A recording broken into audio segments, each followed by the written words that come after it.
저는 이제 어디로 가야 하죠? 대문을 부술 듯한 사채업자의 고함 소리를 뒤로 한 채 18살 혜원이 울먹였습니다. 가정부 스님이 20년을 모셔온 재벌가가 하룻밤 사이에 몰락해버린 것이었죠. 아가씨, 제가 지켜드릴게요. 저를 믿으세요. 스님은 평생을 모아온 비상금과 주소가 적힌 쪽지 하나를 혜원의 손에 쥐어줬습니다. 자신마저 위험할 수 있는 상황에서도 혜원을 숨겨주는 쪽을 택한 것이었어요. 그리고 그날의 선택이 20년 뒤 두 사람의 인생을 송두리째 바꾸어 놓을 줄은 그땐 아무도 몰랐습니다. 사연 시작 전 구독과 좋아요, 하이프를 눌러주시고 댓글로도 인생 나날과 함께 해주세요. 여러분의 나날에 행운이 가득 깃들기를 바라겠습니다. 쾅쾅쾅. 현관문이 부서질 듯 흔들리고 있었습니다. 밖에서 들려오는 건 주먹이 아니었어요. 발길질이었죠. 육중한 철제 현관문이 그 충격에 덜컹거린 때마다 거실 한복판에 서 있던 소녀의 어깨가 함께 흔들렸습니다.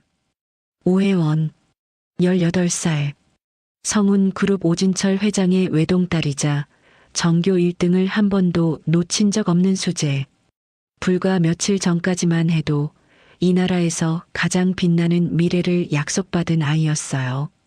그런 아이가 지금 교복 치마 끝자락을 부들부들 떨리는 두 손으로 움켜쥔 채 숨도 제대로 쉬지 못하고 서 있었습니다. 거실은 폐허나 다름없었죠. 이탈리아에서 공수해온 소파, 프랑스산 크리스탈 샹들리에 벽면을 가득 채운 그림들, 어제까지 이 집의 격을 말해주던 것들 위에 빨간 딱지가 하나씩 붙어 있었어요. 압류. 그 두 글자가 낙인처럼 찍힐 때마다 혜원의 세계에서 하나씩 무언가가 지워져 나갔습니다. 이 아침 혜원은 학교에 갈 준비를 하고 있었어요. 늘 그랬듯 현관에서 구두끈을 묶으려는데 검은 양복을 입은 사람들이 줄지어 들어왔죠. 수사관들이었습니다. 아버지 오진철 회장이 그 사이에 끼어 고개를 숙인 채 현관을 나섰어요. 양쪽 팔을 잡힌 아버지의 등이 작아 보인 건 처음이었습니다. 평생 누구 앞에서도 고개를 숙이는 법이 없던 아버지가 딸의 눈을 마주치지 못한 채 고개를 돌렸어요. 어머니도 곧이어 끌려나갔습니다. 창백해진 얼굴로 혜원을 한번 돌아봤지만 입술만 달싹였을 뿐 아무 말도 하지 못했죠. 그 입술이 무슨 말을 하려 했던 건지 혜원은 끝내 알아듣지 못했습니다. 부모님이 나가고 집안을 가득 메우던 사람들이 하나둘 사라졌어요. 비서도, 운전기사도, 요리사도 20년을 함께했다던 사람들이 수사관의 차가 대문을 빠져나가기도 전에 짐을 꾸렸습니다. 누구 하나 혜원에게 눈길조차 주지 않았어요. 마치 처음부터 이 집에 온 적이 없었다는 듯 유령처럼 빠져나갔죠. 그렇게 텅 빈 거실에 혜원 혼자 남았습니다. 정확히 말하면 혼자라고 생각했어요. 그리고 지금 그 현관문이 또다시 흔들리고 있었습니다. 이번에는 수사관이 아니었죠. 안에 사람 있는 거 다 알아. 좋은 말로 할 때 문 열지 못해? 남자의 목소리가 문짝을 뚫고 들어왔습니다. 굵고 거친 위협 그 자체인 목소리였어요. 어이, 거기 딸내미. 아빠 빚은 내가 갚아야 할 거 아냐. 사채업자였습니다. 성운 그룹이 무너지면서 어둠 속에 숨어있던 빚들이 한꺼번에 터져 나온 거였죠. 아버지가 끌려간 지 채 반나절도 지나지 않아 냄새를 맡고 찾아온 겁니다. 쾅쾅쾅. 문을 차는 소리가 점점 빨라졌어요. 혜원은 다리에 힘이 풀려 바닥에 주저앉을 것 같았습니다. 숨을 들이쉬려 해도 목이 막혀 공기가 들어오지 않았어요. 두 손은 이미 감각을 잃었고 눈앞이 까맣게 흔들렸죠. 아버지가 끌려가던 뒷모습, 어머니가 입만 달싹이던 그 순간이 자꾸만 눈앞에 겹쳐졌습니다. 바로 그때였어요. 따뜻한 손이 혜원의 차가운 손을 덮었습니다. 두툼하고 거칠고 그러나 어떤 손보다도 단단한 손이었죠. 혜원이 고개를 들었을 때 거기 서 있던 사람은 화려한 옷을 입은 누군가가 아니었어요. 낡은 앞치마를 두르고 머리를 수건으로 질끈 묶은 이 집에서 20년을 하루같이 살림을 맡아온 사람이었습니다. 박수님. 혜원이 태어날 때부터 곁에서 밥을 짓고 빨래를 하고 열이 나면 밤새 이마를 짚어주던 사람이었어요. 아까 수사관들이 들이닥쳤을 때도 비서들이 줄줄이 도망칠 때도 이 사람만은 제자리에 있었습니다. 아무도 눈치채지 못했을 뿐이었죠. 수님이 혜원의 손을 꽉 쥐었어요. 그 힘이 어찌나 단단한지 혜원의 떨림이 수님의 손끝까지 전해졌지만 수님은 눈 하나 깜짝하지 않았습니다. 아가씨, 제 손 꽉 잡으세요. 낮지만 떨림 하나 없는 목소리였어요. 밖에서는 사채업자가 문을 걷어차며 고래고래 소리를 질러대고 있었지만 수님의 목소리는 그 소음을 뚫고 혜원의 귀에 또렷하게 박혔습니다. 지금 무너져 내리면 안 됩니다. 정신 똑바로 차리셔야 해요. 혜원이 수님의 얼굴을 올려다봤어요. 눈물이 그렁그렁한 눈으로 입술을 파르르 떨며 겨우 말을 꺼냈습니다. 아주머니, 무서워요. 저는 이제 어디로 가야 하죠? 우리 엄마 아빠는요? 아이의 목소리였습니다. 전교 1등의 당당한 소녀가 아니라 세상에 홀로 내던져진 아이의 목소리. 수님은 그 목소리를 듣는 순간 가슴이 칼로 베이는 것 같았지만 이를 악물고 표정을 다잡았어요. 지금 자신마저 무너지면 이 아이는 진짜로 끝이었으니까요. 회장님 부부 사정은 제가 어떻게든 알아볼 테니 아가씨는 일단 여기서 나가셔야 해요. 자, 이거 받으세요. 수님은 앞치마 깊숙한 곳에서 무언가를 꺼냈습니다. 20년간 월급을 받을 때마다 한 푼, 두 푼 모아뒀던 비상금이었어요. 구겨진 지폐 뭉치와 볼펜으로 꾹꾹 눌러 쓴 주소가 적힌 종이 한 장. 수님은 그것을 혜원의 손바닥 위에 올려놓고 혜원의 손가락을 하나하나 접어 꼭 쥐어줬습니다. 여기 제 친정집 주소예요. 전북 장수군 아무도 모르는 시골이에요. 거기 가서 제 어머니 뵙고 숨어 계세요. 제가 곧 따라갈 테니까 가서 따뜻한 밥 먹고 버티셔야 합니다. 수님의 눈이 붉어졌지만 목소리만은 흔들리지 않았어요. 아가씨는 이 집안의 마지막 희망이에요. 아시겠어요? 쾅! 현관문 잠금 장치가 비틀리는 소리가 날카롭게 울렸습니다. 금속이 휘어지는 소리, 나사가 빠지는 소리. 저 문이 버텨줄 시간은 얼마 남지 않았어요. 수님은 혜원의 팔을 잡고 몸을 일으켰습니다. 그리고 거실을 가로질러 주방 안쪽 아무도 눈여겨보지 않았던 작은 뒷문으로 발걸음을 옮겼어요. 뒷문 앞에 선 수님이 손잡이에 손을 얹기 전 먼저 한 일이 있었습니다. 혜원의 얼굴 옆으로 흘러내린 헝클어진 머리카락을 손가락으로 조심스레 넘겨준 거였어요. 마치 아이를 학교에 보내기 전 머리를 매만져주듯 그 난리통에서도 수님의 손길은 정성스러웠습니다. 그 작은 손짓에 혜원의 눈에서 참았던 눈물이 한 줄기 흘러내렸어요. 아가씨, 뒤도 돌아보지 말고 뛰세요. 역까지 가서 무조건 제일 먼 곳으로 가는 기차를 타셔야 해요. 아시겠지요? 혜원이 고개를 끄덕이다 말고 수님의 소매를 붙잡았습니다. 아주머니는요?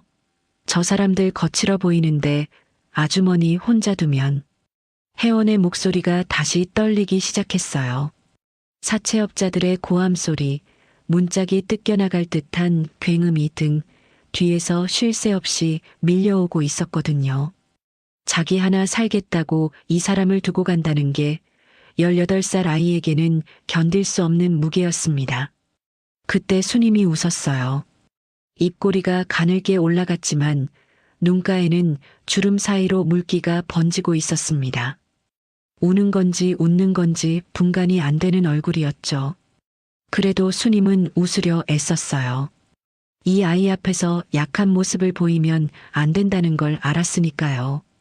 20년 넘게 이 집 살림 맡아온 박수님이에요. 저 사람들, 저 같은 아줌마한테는 함부로 못해요. 사실 그건 거짓말이었습니다. 밖에 있는 자들이 어떤 자들인지 수님도 모르지 않았어요. 하지만 그 순간 수님에게 중요한 건 단 하나, 이 아이를 이 집에서 무사히 내보내는 것뿐이었습니다. 어서 가세요. 얼른요. 수님이 혜원의 등을 밀었습니다. 두 손으로 아이의 작은 등을 밀어내는 그 힘에 20년간 이 아이를 지켜온 모든 마음이 실려 있었죠. 혜원이 뒷문을 빠져나갔습니다. 뒤돌아보지 말라고 했지만 혜원은 한 번 뒤를 돌아봤어요. 문틈 사이로 보인 수님의 얼굴은 아까와는 달리 더 이상 웃고 있지 않았습니다. 수님이 뒷문을 닫았어요. 빗장을 걸고 자물쇠까지 채웠습니다. 그리고 귀를 문에 바짝 대고 혜원의 발소리를 들었죠. 작고 급한 발소리가 타닥타닥 멀어져 갔습니다. 점점 작아지다가 마침내 아무것도 들리지 않게 됐어요. 그제야 수님은 문에 기대어 가슴을 쓸어내렸습니다. 두 다리가 후들후들 떨리고 있었어요. 아까 혜원 앞에서는 꿋꿋했지만 사실 수님도 무서웠습니다. 하지만 무서움보다 더 큰 게 있었죠. 저 아이가 무사히 이 집을 빠져나갔다는 안도. 그것 하나가 수님의 다리를 다시 일으켜 세웠습니다. 수님은 앞치마 끈을 고쳐매고 헝클어진 머리카락을 귀 뒤로 넘기며 천천히 거실을 향해 걸어나갔습니다. 등은 곧게 펴고 턱은 살짝 치켜들었죠. 마지막까지 그 자리를 지키려는 것처럼요. 거실로 향하는 수님의 발소리가 텅 빈 복도에 울려 퍼졌습니다. 그 발소리는 느리지도 빠르지도 않았어요. 다만 단단했습니다. 현관문 너머에서 금속이 찢어지는 소리가 점점 가까워지고 있었고 수님은 소파 앞에 멈춰서서 그 소리를 정면으로 마주했습니다. 혜원을 보낸 뒷문을 등 뒤에 두고 박수님은 서 있었습니다. 쾅! 마침내 현관문이 떨어져 나갔습니다. 육중한 철문이 대리석 바닥 위에 쓰러지면서 집 전체가 울렸어요. 먼지가 뿌옇게 피어올랐고 그 먼지 사이로 사내들의 실루엣이 하나, 둘, 셋 거실 안으로 밀고 들어왔습니다. 사채업자들이었죠. 셋 다 체격이 컸어요. 앞장선 사내는 검은 가죽 재킷을 걸치고 있었고 그 뒤를 따르는 둘은 한 손에 쇠파이프를 들고 있었죠. 그들은 문이 떨어진 현관을 아무렇지 않게 넘어서더니 구두를 신은 채로 거실에 발을 들였습니다. 압류 딱지가 붙은 소파를 발로 밀치고 테이블 위의 장식품을 바닥에 쓸어 떨어뜨리며 집 안을 둘러봤어요. 리더격인 사내가 거실 한가운데에서 발을 멈추었습니다. 그리고 소파 앞에 미동도 없이 서 있는 수님을 발견했죠. 사내의 눈이 가늘어졌어요. 위아래로 수님을 훑어보는 시선에는 비웃음이 묻어 있었습니다. 낡은 앞치마를 두른 중년 여자 하나. 사내에게 수님은 아무런 위협도 되지 않는 존재였겠죠. 뭐야, 이 아줌마는? 사내가 턱짓을 하며 다가왔습니다. 구두굽이 대리석 바닥에 부딪히는 소리가 또각또각 울렸어요. 수님과의 거리가 좁혀질수록 사내의 목소리는 더 굵어졌습니다. 딸내미 어디 숨겼어? 오혜원이 어디 있냐고. 그 이름이 거실을 가득 채웠어요. 오혜원. 방금 전에 뒷문으로 빠져나간 아이의 이름. 수님의 심장이 쿵 하고 내려앉았지만 얼굴에는 아무런 변화도 내비치지 않았습니다. 대신 등을 조금 더 뒤로 젖혀 혜원이 빠져나간 뒷문 쪽을 자연스럽게 가렸어요. 그리고 사내들을 똑바로 응시했습니다. 차가운 눈이었어요. 두려움이 아니라 오히려 사내들을 깔아보는 듯한 서슬이 그 눈에 서려 있었죠. 사내가 수님의 태도에 기분이 상했는지 소파 옆에 놓인 도자기 화병을 발로 걷어찼습니다. 화병이 바닥에 떨어지며 산산조각 났어요. 사모님이 아끼던 물건이었죠. 수님의 눈꺼풀이 한번 떨렸지만 그뿐이었습니다. 리더 사내가 수님 바로 앞까지 다가왔습니다. 코끝이 닿을 만큼 가까운 거리에서 얼굴을 들이밀더니 입꼬리를 비틀며 말했어요. 당신 여기서 평생 일했다며? 그럼 어디로 갔는지 모를 리가 없잖아. 수님의 눈을 빤히 들여다보며 말을 이었습니다. 좋게 말할 때 불어요. 당신이 숨겨줘봤자 그의 인생 안 바뀌어. 어디로 보냈어? 사내의 침이 수님의 뺨에 튀었어요. 수님은 침을 닦지도 않았습니다. 고개를 살짝 들어 사내의 눈을 정면으로 마주한 채 목소리 하나 떨지 않고 입을 열었어요. 부모 잡혀가는 꼴 보고 겁에 질려 도망간 아이를 제가 무슨 수로 찾겠습니까? 담담한 목소리였습니다. 마치 남의 이야기를 하듯 감정을 걷어낸 목소리였죠. 수님은 거기서 멈추지 않았습니다. 저도 밀린 월급 못 받아서 도끼 오른 사람이에요. 뒤질 거면 마음대로 뒤져보세요. 하지만 여기엔 당신들이 찾는 사람 없습니다. 밀린 월급.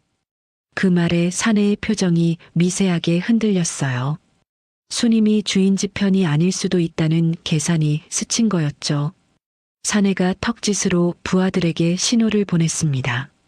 집안을 더 뒤져보라는 뜻이었어요. 수님은 두 주먹을 앞치마 속에서 꽉 쥐었습니다. 그리고 속으로 되뇌었습니다. 괜찮아. 아가씨는 이미 떠났어.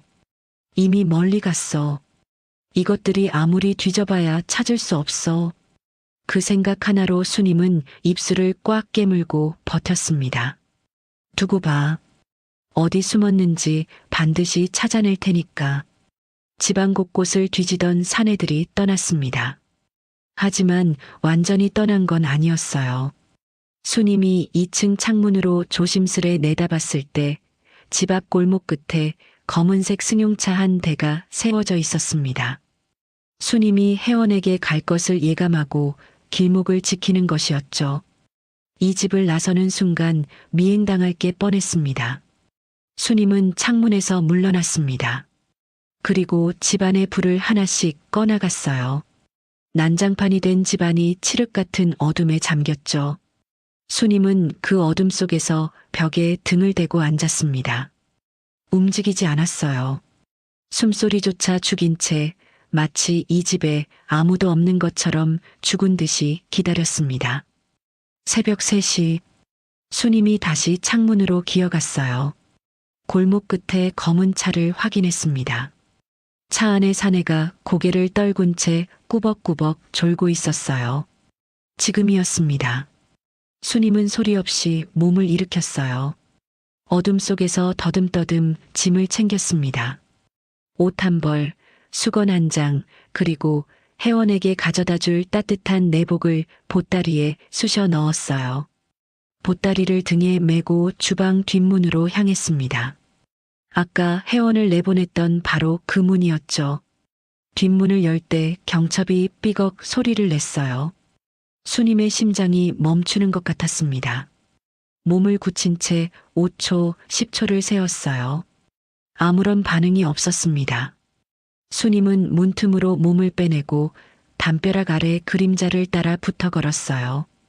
평소 같으면 큰 길로 나가 버스를 탔을 겁니다. 하지만 큰 길에는 감시의 눈이 있었죠. 수님은 반대 방향으로 돌았어요. 저택 뒤편의 가파른 뒷산 산책로. 낮에도 사람이 드문 길이었고 이 새벽에는 말할 것도 없었습니다. 산길은 가팔랐어요. 보따리를 맨 등이 땀으로 젖었고 무릎은 오르막을 오를 때마다 칼로 찌르는 것 같았습니다. 쉰이 넘은 몸이었어요. 하루 종일 서서 일하고 쪼그려 앉아 마루를 닦고 무거운 빨래 대야를 들어 올리며 혹사시킨 몸이었죠. 그 몸으로 한밤중에 산길을 타고 있었습니다. 첫 차가 서는 작은 정류장에 도착했을 때는 이미 동이 트기 직전이었어요. 수님은 그 정류장에서 시골 방면으로 가는 버스를 탔습니다. 버스 안에서 수님은 잠들지 못했어요. 창밖으로 스쳐가는 풍경을 멍하니 바라보면서 혜원의 얼굴만 떠올렸습니다. 뒷문 밖으로 밀어낼 때 한 번 뒤를 돌아보던 그 얼굴, 눈물도 나오지 않을 만큼 겁에 질린 그 눈. 제발, 제발 무사히 도착해 있기를. 수님은 전북 장수군의 한적한 시골 마을에 도착했습니다. 수님이 태어나고 자란 동네였어요. 논밭 사이로 난 좁은 흙길을 걸어 올라가니 기와 몇 장이 빠진 낡은 시골집이 보였습니다. 수님의 친정집이었죠. 마당에 들어서자 어머니가 부엌에서 나오셨어요. 여든이 넘은 노모는 딸의 행색을 보고 깜짝 놀랐지만 수님이 눈으로 조용히 하라는 신호를 보냈습니다. 어머니가 고개를 끄덕이며 안쪽 방을 가리켰어요. 수님이 미닫이 문을 조심스레 열었습니다. 그리고 그 안의 광경에 숨이 멎었죠. 혜원은 방 구석에 웅크린 채 쓰러져 있었습니다. 깊은 잠인지 기력이 다해 실신한 것인지 분간이 되지 않았어요. 교복 위에 겉옷 하나를 걸친 채로 몸을 공처럼 말고 있었고 양손은 주먹을 꽉 쥔 채 가슴에 붙이고 있었습니다. 마치 세상의 모든 것이 무서워서 자기 몸이라도 꼭 붙들고 있어야 하는 것 같은 모습이었어요. 머리맡에는 밥상이 놓여 있었습니다. 수님의 어머니가 차려준 것이었죠. 갓 지은 쌀밥 한 그릇과 된장국 한 사발, 깍두기 몇 조각. 소박하지만 정성이 가득한 밥상이었어요. 하지만 밥그릇은 숟가락 한 번 닿지 않은 듯 정갈한 그대로였고 된장국은 이미 차갑게 식어 표면에 기름이 하얗게 엉겨 있었습니다. 혜원은 한 숟가락도 뜨지 못한 거였어요. 수님의 코끝이 시큰해졌습니다. 18살 아이가 하루아침에 부모를 잃고 집을 잃고 태어나서 처음 혼자 기차를 타고 낯선 시골까지 와서 낯선 방에 웅크리고 있었던 겁니다. 밥을 먹을 수 있는 상태가 아니었겠죠. 목구멍으로 밥알이 넘어갈 리가 없었을 거예요. 수님이 혜원 곁에 무릎을 꿇고 앉았습니다. 조심스레 손을 뻗어 혜원의 어깨를 짚었어요. 그 어깨가 얼마나 작고 얼마나 차가운지. 수님의 손끝에 혜원의 체온이 전해졌는데 살아있는 사람의 것이라고 믿기 어려울 만큼 싸늘했습니다. 아가씨, 저 왔어요. 수님의 목소리가 젖어 있었어요. 참으려 했지만 울음이 목 안에서 부풀어 올라 목소리가 갈라졌습니다. 아줌마 왔습니다. 혜원이 움직였어요. 아주 천천히 마치 물속에서 몸을 끌어올리듯 느리게 눈을 떴습니다. 초점이 없는 눈이었어요. 천장을 보는 것인지 수님을 보는 것인지 알 수 없는 흐릿한 눈. 그 눈이 몇 번인가 깜빡이더니 서서히 수님의 얼굴에 초점이 맞춰졌습니다. 수님의 얼굴을 확인한 순간 혜원의 표정이 무너졌어요. 목소리조차 나오지 않을 만큼 기력이 다한 아이가 그저 눈물만 흘리고 있었죠. 혜원의 손이 올라왔습니다. 부들부들 떨리는 손이 수님의 옷자락을 잡았어요. 손가락 마디마디에 힘이 들어가 있었지만 그 힘조차 가녀렸습니다. 놓치면 다시는 잡을 수 없을 것처럼 혜원은 수님의 옷자락을 꽉 쥐었어요. 아주머니, 진짜 오신 거 맞죠? 갈라진 목소리였습니다. 수십 시간을 울고 물 한 모금 마시지 못한 목소리였어요. 이제 저 밥 못 먹겠어요. 목에 뭐가 걸린 것처럼 안 넘어가요. 혜원의 말을 듣는 수님의 얼굴이 일그러졌습니다. 하지만 수님은 울지 않았어요. 아니, 울 수 없었습니다. 지금 자기까지 무너지면 이 아이를 잡아줄 사람이 아무도 없었으니까요. 수님이 혜원을 품에 안았습니다. 두 팔로 아이의 작은 몸을 감싸 안고 등을 천천히 토닥였어요. 마치 갓난아이를 재울 때처럼 일정한 박자로 토닥토닥. 그러면서 입을 열었습니다. 아닙니다, 아가씨. 드셔야 해요. 그래야 살고 살아야 나중에 회장님 부부 뵙지요.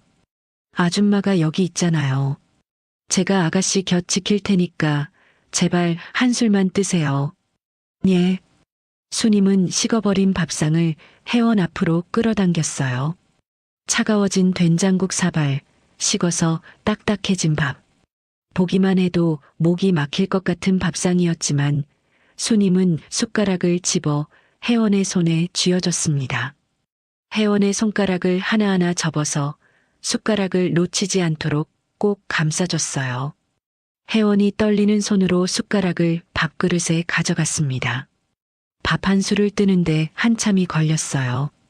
숟가락이 입 앞에서 멈칫거렸고 혜원의 눈에서 다시 눈물이 뚝 떨어져 밥 위에 떨어졌습니다. 눈물이 섞인 밥을 입에 넣고 혜원은 오래오래 씹었어요. 삼키지 못하고 씹기만 했습니다. 목이 막혀서 삼키려 해도 넘어가지 않는 거였죠. 겨우, 정말 겨우 한 술을 삼켰을 때 혜원의 어깨가 크게 한번 들썩였어요. 수님은 그 모습을 지켜보며 고개를 돌렸습니다. 창밖을 바라봤어요. 아직 어둠이 채 거치지 않은 시골 마을의 하늘. 그 하늘 아래서 수님의 눈에도 물기가 번졌지만 끝내 눈물을 떨어뜨리지는 않았습니다. 이 아이를 지켜야 했어요. 무슨 일이 있어도 이게 끝이 아니라는 걸 수님은 알고 있었습니다. 수님이 도착하고 며칠이 지났습니다. 혜원은 밥을 먹기 시작했어요. 겨우겨우 목구멍으로 밀어넣는 수준이었지만 그래도 숟가락을 드는 것만으로 수님은 감사했습니다. 혜원의 볼에 아주 조금이나마 핏기가 돌기 시작했고 눈 밑에 시커먼 그늘도 옅어지는 것 같았어요. 그날 오후 혜원은 툇마루에 앉아 멍하니 마당을 바라보고 있었습니다. 무릎을 세우고 턱을 괜 채 아무것도 보지 않는 눈으로 마당 한편의 감나무를 응시했어요. 바람이 불면 나뭇잎이 흔들리고 그 흔들림에 맞춰 혜원의 머리카락도 살짝 날렸지만 혜원은 아무런 반응이 없었습니다. 그저 앉아 있었어요. 숨을 쉬고 있다는 것만이 살아있다는 유일한 증거였죠. 마당 한쪽에서는 수님이 빨래를 널고 있었습니다. 혜원이 입고 온 교복이었어요. 하얀 블라우스와 체크무늬 치마. 서울에서 도망칠 때 입고 있던 그 옷을 수님이 손빨래로 정성스레 주물러 빤 거였죠. 이 교복을 다시 입고 학교에 갈 날이 올지 알 수 없었지만 수님은 그래도 빨았어요. 아이의 옷이 깨끗해야 마음이라도 조금은 나을 것 같아서였습니다. 젖은 블라우스를 빨랫줄에 걸치는데 방 안에서 소리가 흘러나왔어요. 수님의 어머니가 켜둔 낡은 브라운관 텔레비전이었습니다. 평소에는 귀에 들어오지도 않는 잡음 같은 소리였죠. 그런데 그날따라 앵커의 목소리가 유난히 또렷했어요. 속보 자막이 붙은 뉴스였거든요. 검찰 수사를 받던 성운 그룹 오진철 회장이 오늘 새벽 구치소에서 갑작스러운 심장마비로 별세했습니다. 수님의 손이 멈췄어요. 빨랫줄에 걸치려던 젖은 옷가지가 손에서 스르르 미끄러져 흙바닥 위에 툭 떨어졌습니다. 수님은 떨어진 옷을 줍지 못했어요. 몸이 돌처럼 굳어버렸거든요. 뒤이어 소식을 접한 부인 김씨 역시 앵커의 목소리가 이어졌지만 수님의 귀에는 더 이상 아무것도 들리지 않았습니다. 회장님이, 사모님이, 두 분 다. 수님의 입술이 파르르 떨렸어요. 고개를 돌려 툇마루의 혜원을 봤습니다. 혜원은 굳어 있었어요.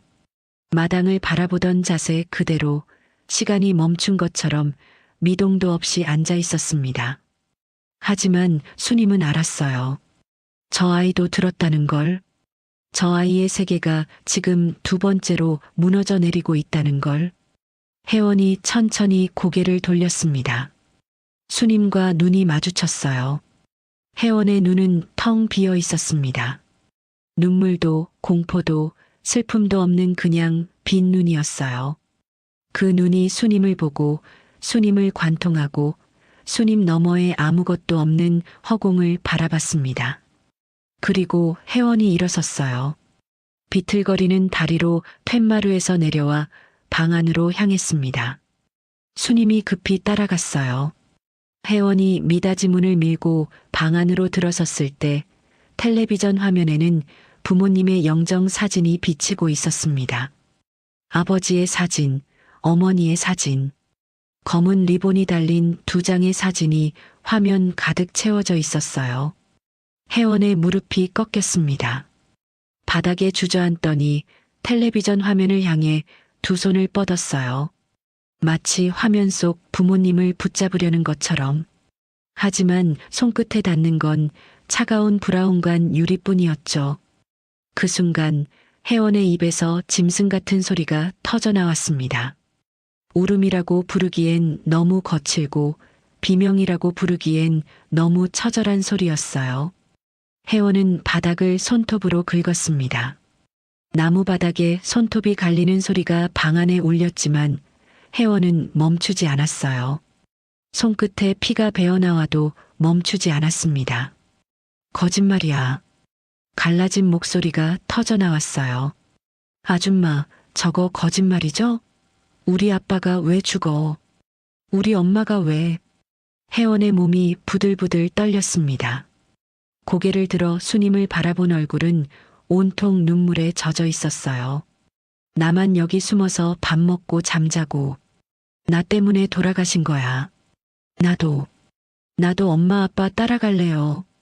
수님은 말없이 혜원에게 달려들었습니다. 두 팔로 혜원을 온몸으로 껴안았어요. 혜원이 수님의 어깨를 주먹으로 때렸습니다. 놓으라고 놓으라고 소리치며 몸부림쳤어요. 하지만 수님은 놓지 않았습니다. 혜원이 아무리 밀쳐내도 주먹으로 때려도 수님의 팔에는 더 단단하게 힘이 들어갔어요. 이 아이를 놓치면 진짜로 잃어버린 것 같았으니까요.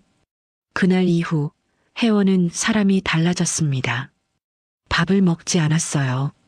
아침에 수님의 어머니가 갓 지은 쌀밥과 텃밭에서 딴 배추로 끓인 된장국을 밥상에 차려 방 안에 들여보냈지만 혜원은 손끝 하나 까딱하지 않았습니다. 벽을 보고 누운 채 돌아눕지도 않았어요. 밥상은 혜원의 등 뒤에서 시간이 지날수록 식어갔습니다. 방 안에는 죽음 같은 정적만 감돌았습니다. 수님이 낮에 밥상을 들고 나올 때면 밥그릇은 늘 아침에 놓아둔 그대로였어요. 숟가락 한 번 닿지 않은 밥상을 들고 문을 닫으며 수님은 고개를 돌려 눈물을 훔쳤습니다. 혜원의 마음을 모르지 않았어요. 부모의 장례식에 가지 못하는 죄책감, 도망자라는 이름으로 숨어 있으면서 마지막 인사조차 드리지 못한 아이의 마음을, 그 마음이 얼마나 갈기갈기 찢어지고 있을지 수님은 누구보다 잘 알았습니다. 알았기에 더 아팠어요. 이튿날도 같았고 그 다음 날도 같았습니다. 밥상은 들어갔다 나오고 된장국은 뜨겁게 들어갔다 차갑게 나왔어요. 혜원은 벽만 보고 있었습니다. 사흘째 되는 밤이었어요. 수님은 부엌에서 된장국을 다시 데웠습니다. 냄비 앞에 서서 국이 부글부글 끓어오르는 걸 지켜보며 수님은 숟가락으로 국을 저었어요. 이 국이 들어갔다 그대로 나올 거라는 걸 알면서도 수님은 정성껏 저었습니다. 따끈한 사발에 국을 담고 갓 퍼낸 밥 한 그릇과 함께 밥상에 올렸어요. 방문을 열었습니다. 혜원은 여전히 벽을 보고 누워 있었어요. 사흘째 같은 자세였습니다. 수님은 밥상을 바닥에 내려놓고 혜원의 곁에 다가갔어요. 그리고 혜원의 어깨를 잡고 일으켜 앉혔습니다. 혜원은 저항하지 않았어요. 저항할 힘조차 없는 것 같았죠. 앉혀놓으니 고개가 앞으로 꺾였고 풀린 눈이 바닥만 바라봤습니다. 수님이 혜원의 앞에 무릎을 꿇고 앉아 눈을 맞추었어요.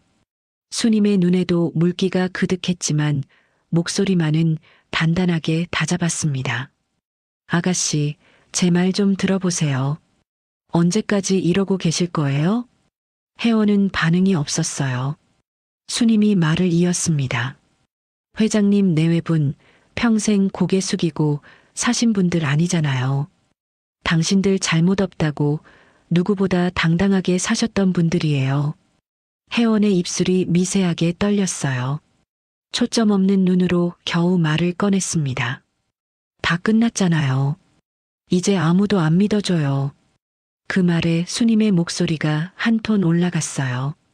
눈물을 참느라 떨리는 목소리였지만 거기에 실린 힘만은 흔들리지 않았습니다. 아니요, 아가씨가 있잖아요. 세상 사람들이 손가락질해도 아가씨만큼은 그분들 결백한 거 알잖아요. 여기서 아가씨가 이렇게 손 놓아버리면 그분들 평생 죄인 낙인 찍힌 거 누가 벗겨드려요? 수님은 밥상에서 숟가락을 집었습니다. 그리고 혜원의 손을 잡아 그 손에 숟가락을 억지로 쥐어줬어요. 혜원의 손가락이 축 늘어져 숟가락이 미끄러질 뻔했지만 수님이 손을 감싸 잡아줬습니다. 살아야죠. 살아서 세상 사람들한테 똑똑히 보여줘야 할 거 아니에요. 우리 회장님, 사모님이 어떤 분들이었는지 아가씨가 증명해야죠. 수님의 목소리가 갈라졌어요. 더 이상 참을 수 없다는 듯 눈에서 눈물이 한 줄기 흘러내렸습니다. 그래도 말을 멈추지 않았어요.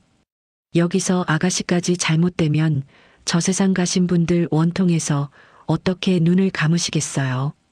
제발 이 아줌마 생각해서 조금이라도 드셔요. 네. 마지막 말은 거의 애원에 가까웠습니다. 혜원의 눈에서 굵은 눈물방울이 밥그릇 위로 툭 떨어졌습니다. 눈물이 섞인 밥. 짠맛인지 밥맛인지 분간이 되지 않았을 거예요. 꾸역꾸역 목구멍으로 밀어넣는 혜원의 얼굴이 일그러졌다가 이내 무언가가 바뀌었습니다. 혜원의 눈이었어요. 눈물 사이로 그 텅 비어있던 눈에 무언가가 차오르기 시작했습니다. 슬픔도 공포도 아닌 것이었어요. 처음 보는 빛이었습니다.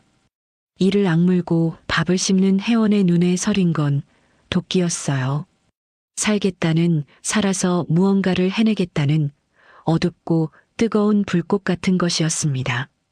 수님은 그 눈을 보았습니다. 그리고 더 이상 참지 못하고 얼굴을 두 손으로 감싸며 오열했어요. 소리를 내어 울었습니다. 사흘 동안 혜원 앞에서 한 번도 울지 않았던 수님이 마침내 무너져 내렸습니다. 낡은 시골집 작은 방 안에 두 사람의 흐느낌이 가득 찼어요. 김이 모락모락 나는 된장국 사발이 두 사람 사이에 놓여 있었고 그 위로 눈물이 떨어져 물결을 일으켰습니다.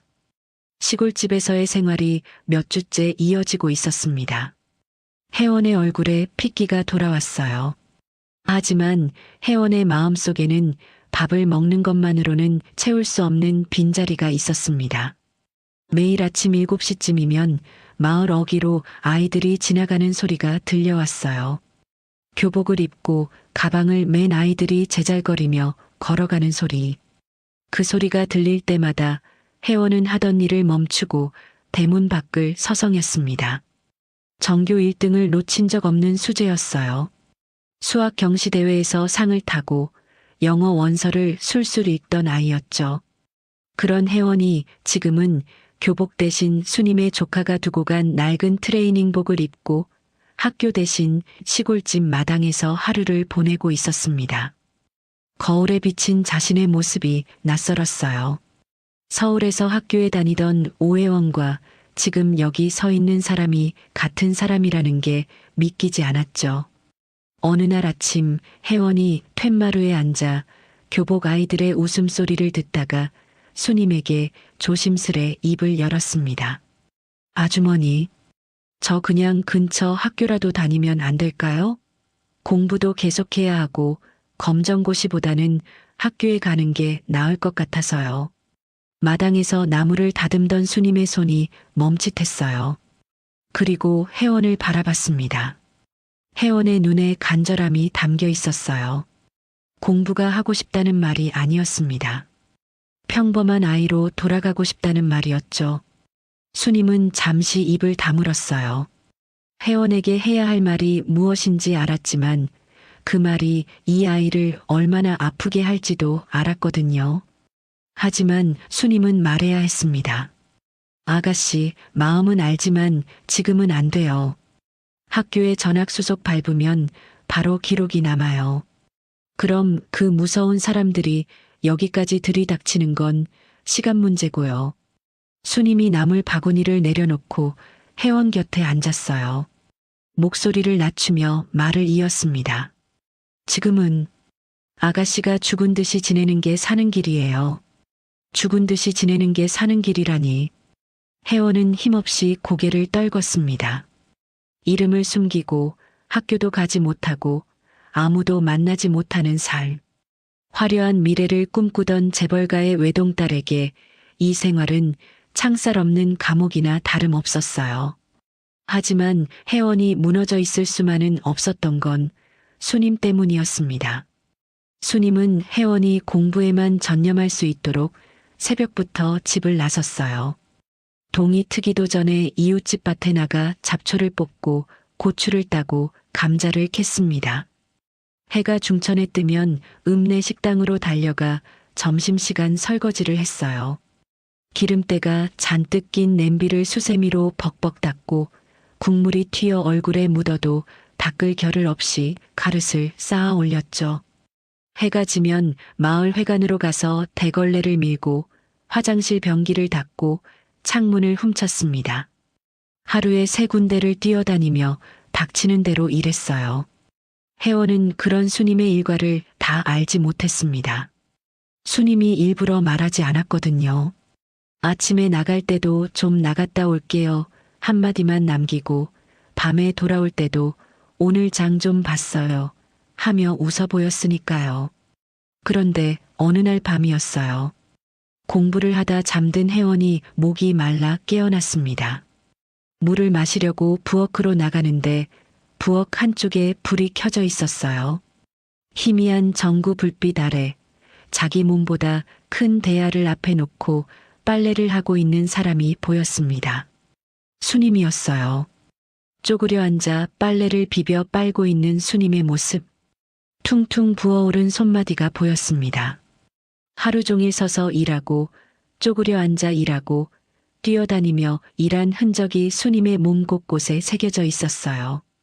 혜원은 부엌 문 앞에서 발을 뗄 수 없었습니다. 가슴 안에서 뜨거운 것이 울컥 치밀어 올랐어요. 눈물이 아니었습니다. 그보다 훨씬 뜨겁고 훨씬 아픈 것이었죠. 나 때문에. 나 하나 살리겠다고 아주머니가 저렇게 망가지고 계셔. 내가 지금 울고 있을 때가 아니야. 혜원은 소리 없이 방으로 돌아왔습니다. 그리고 책상 앞에 다시 앉았어요. 그 밤 혜원은 날이 셀 때까지 펜을 놓지 않았습니다. 하지만 공부를 하려면 교재가 필요했어요. 검정고시를 준비하려면 문제집이 있어야 했고 혼자 공부하려면 인터넷 강의도 들어야 했습니다. 그 모든 것에는 돈이 필요했죠. 수님이 하루 종일 일해서 버는 돈은 새새끼니를 해결하기에도 빠듯했어요. 수님은 아무 말 없이 자신의 왼손에 끼고 있던 은반지를 빼냈습니다. 젊은 시절 유일하게 자기 자신을 위해 산 물건이었어요. 읍내 금은방에 가서 은반지를 내밀었을 때 주인이 건넨 돈은 고작 몇만 원이었습니다. 수님은 그 돈을 소중히 접어 주머니에 넣고 빈 손가락을 한번 내려다봤어요. 손가락에 반지 자국이 하얀 띠처럼 남아 있었지만 수님은 주머니 속 돈을 쥐며 발걸음을 돌렸습니다. 며칠 뒤 장날에 읍내를 다녀온 수님이 비닐봉지를 들고 방문을 열었어요. 봉지 안에서 꺼낸 건 혜원이 그토록 갖고 싶어 하던 최신형 문제집 세트였습니다. 검정고시 전 과목 문제집과 모의고사 세트.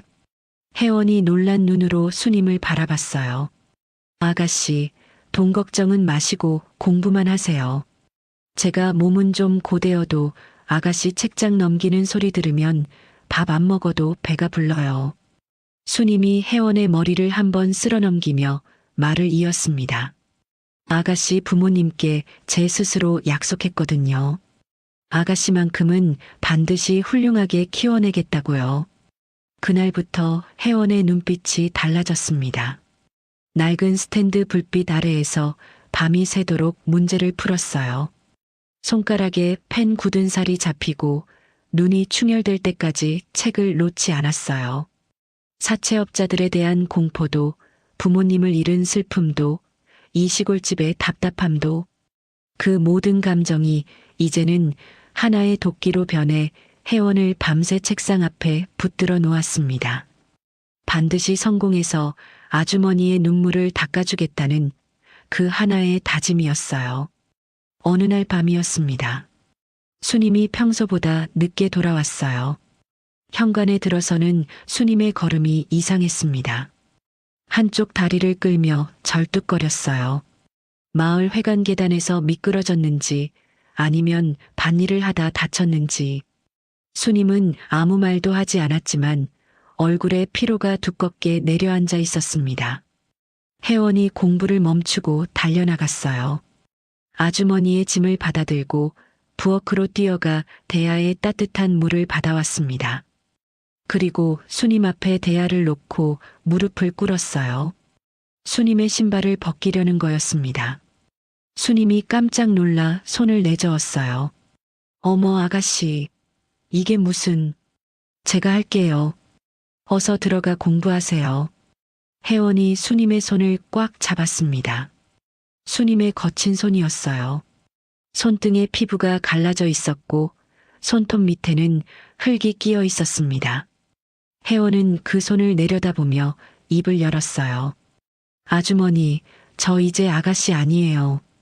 그냥 혜원이에요. 수님이 말없이 혜원을 바라봤습니다. 아주머니가 저 살리겠다고 손발 다 트도록 일하시는데 제가 어떻게 모른 척해요. 혜원의 눈에 물기가 차올랐지만 이번에는 울지 않았어요. 대신 수님의 눈을 똑바로 바라보며 말했습니다. 저요, 진짜 독하게 공부할 거예요. 그래서 나중에 성공해서 아주머니 평생 편하게 모실 거예요. 그러니까 제발 아프지 마세요. 수님의 눈에서 눈물이 터져 나왔습니다.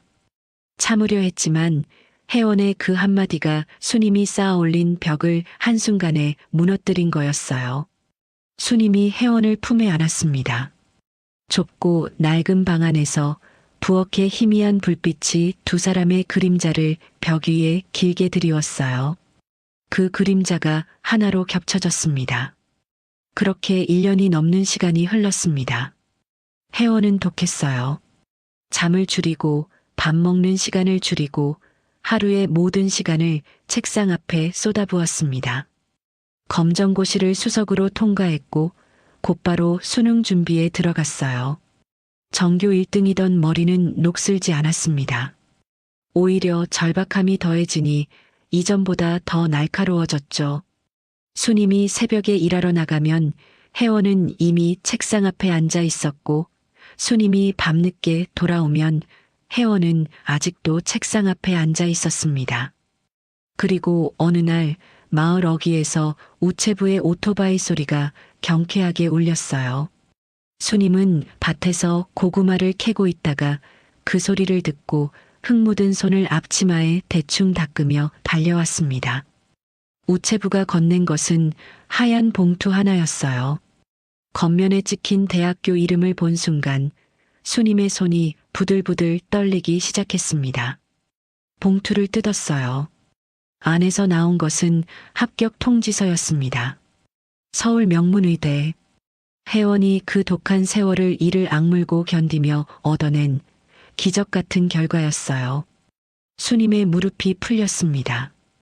밭두렁에 주저앉아 통지서를 가슴에 안고 하늘을 올려다봤어요. 눈물이 주르륵 흘러내렸지만 입가에는 웃음이 걸려 있었습니다. 울면서 웃는 얼굴이었어요. 합격이다.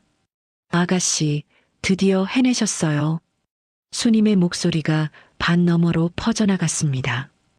회장님, 사모님, 보고 계십니까?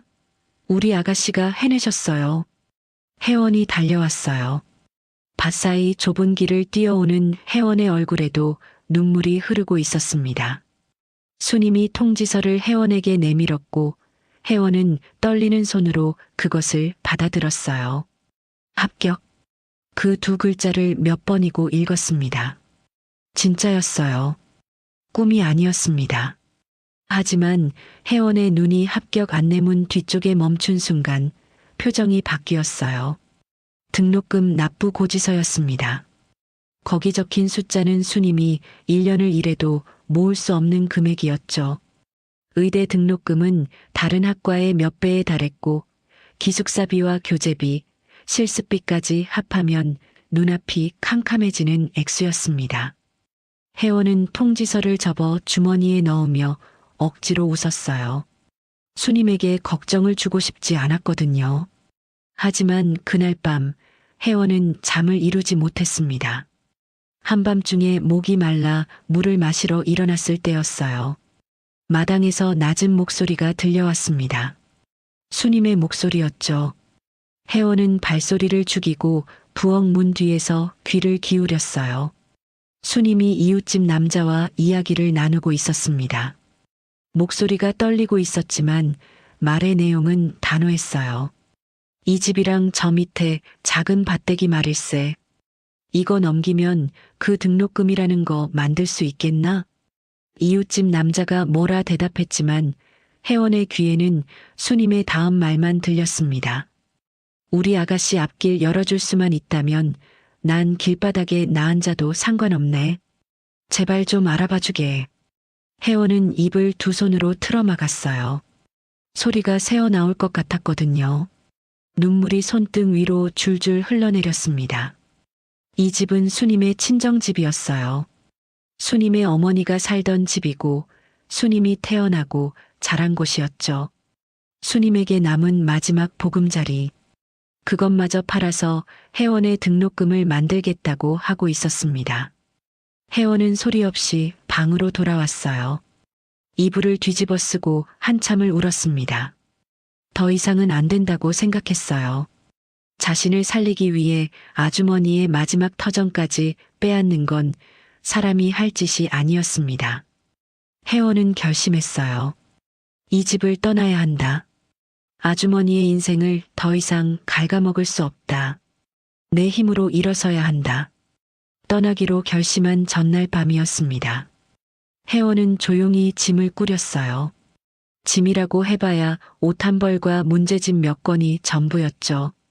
작은 보따리에 그것들을 넣고 마지막으로 자신의 왼쪽 손목을 내려다봤습니다. 시계가 있었어요. 도망치던 그날부터 단 한 번도 손목에서 빼본 적 없는 시계. 부모님이 혜원의 생일에 해외에서 구해 선물한 것이었습니다. 혜원에게 남은 부모님의 마지막 흔적이었죠. 1년 넘게 이 시계를 볼 때마다 아버지의 웃는 얼굴, 어머니의 따뜻한 손길이 떠올랐습니다. 혜원은 시계 잠금 장치를 천천히 풀었어요. 손목에서 시계가 빠지는 순간 가슴 한쪽이 텅 비는 느낌이 들었습니다. 하지만 혜원은 그 시계를 자기 보따리가 아닌 다른 곳에 두려 했어요. 수님이 잠들어 있는 방으로 갔습니다. 수님은 얇은 이불을 덮고 옆으로 누워 자고 있었어요. 하루 종일 일한 탓에 깊은 잠에 빠져 있었죠. 거친 숨소리가 규칙적으로 흘러나왔습니다. 혜원은 수님의 곁에 무릎을 꿇고 앉았어요. 그리고 수님의 손을 조심스레 잡아 펼친 뒤 그 손바닥 위에 시계를 올려놓았습니다. 시계의 차가운 금속이 수님의 따뜻한 손바닥에 닿았을 때 수님이 눈을 떴어요. 잠결에 무슨 일인가 싶어 눈을 비비다가 자기 손 위에 놓인 시계와 그 앞에 무릎을 꿇고 있는 혜원을 보고 벌떡 몸을 일으켰습니다. 아니, 아가씨. 이걸 왜 저한테? 이건 아가씨가 차고 계셔야죠. 부모님 생각날 때마다 보셔야지. 혜원이 고개를 저었어요. 그리고 수님의 거친 손을 시계와 함께 꼭 감싸쥐며 말했습니다. 아주머니, 저 장학금 받을 방법 알아냈으니까 집 팔지 마세요. 수님의 눈이 커졌어요. 어젯밤 대화를 들은 거였습니다. 혜원이 말을 이었어요. 그리고 이 시계 아주머니가 맡아주세요. 제가 가졌던 것 중에 가장 귀한 거예요. 수님이 고개를 세차게 저었지만 혜원의 손에 힘이 실려 있었습니다. 아니요. 아주머니가 이걸 갖고 계셔야 제가 다시 돌아올 이유가 생겨요. 혜원이 수님의 눈을 똑바로 바라봤어요. 1년 전 텔레비전 앞에서 무너져 내리던 그 아이가 아니었습니다. 지금 수님 앞에 있는 건 무언가를 단단히 결심한 어른의 눈을 가진 혜원이었어요. 제가 성공해서 이 시계 다시 차러 오는 날 아주머니를 세상에서 제일 귀한 분으로 모실게요. 그때까지 절 기다려주세요. 아셨죠? 수님은 아무 말도 하지 못했습니다. 입술만 달싹이다가 시계를 쥔 손을 가슴으로 끌어당겼어요. 다음 날 새벽이었습니다. 동이 트기 전 가장 이른 기차가 들어오는 시간이었어요. 작은 간이역 플랫폼에 두 사람이 서 있었습니다. 혜원은 작은 보따리를 어깨에 메고 있었고 수님은 빈손으로 서 있었어요. 기차가 멀리서 불빛을 비추며 다가왔습니다. 기차가 가까워질수록 수님의 얼굴이 일그러졌어요. 붙잡고 싶었습니다. 가지 말라고, 여기 있으라고 소리치고 싶었어요. 하지만 그러면 안 된다는 걸 알았습니다. 이 아이의 앞길을 막을 수는 없었으니까요. 수님은 멀찍이 서서 옷소매로 눈물을 훔쳤습니다. 혜원이 기차에 올라탔어요. 문이 닫히기 직전 혜원이 창문을 열었습니다. 멀어지기 시작하는 플랫폼 위의 수님을 향해 소리쳤어요. 아주머니, 꼭 돌아올게요. 꼭요. 기차가 움직이기 시작했습니다. 수님의 모습이 점점 작아졌어요. 수님은 한 발짝도 움직이지 못한 채 그 자리에 서서 기차가 사라질 때까지 바라봤습니다. 기차의 꼬리등이 새벽 어둠 속으로 녹아든 뒤에도 수님은 한참 동안 그 자리를 떠나지 못했어요. 한참 뒤 수님은 혜원이 맡긴 시계를 가슴에서 꺼내어 들여다봤습니다. 시계 유리에 수님의 얼굴이 비쳤어요. 눈물 범벅이 된 주름투성이의 얼굴이었죠. 잘 가요, 혜원 아가씨. 부디 아프지 말고 성공해서 돌아오세요. 이 아줌마가 여기서 이 시계 닦으면서 기다릴게요. 집으로 돌아온 수님은 시계를 정성스레 보자기에 감쌌습니다. 그리고 방 안장롱의 가장 깊은 곳에 밀어 넣었어요. 혜원이 돌아오는 날까지 이 시계만은 반드시 지켜야 했으니까요. 그로부터 봄이 오고 가을이 가고 감나무에 열매가 달리고 낙엽이 지기를 20번. 혜원이 떠나던 날 수님이 마당 한쪽에 심었던 어린 감나무 묘목은 이제 마당 가득 그늘을 드리울 만큼 자라 있었습니다. 가을이면 주먹만 한 감이 주렁주렁 달렸고 그때마다 수님은 감을 따서 하나는 자기가 먹고 하나는 혜원이 앉던 툇마루 자리에 올려놓곤 했어요.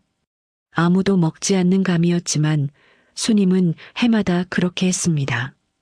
50 중반이던 수님은 이제 76이 되었어요. 20년이라는 세월은 사람을 완전히 바꿔놓았습니다.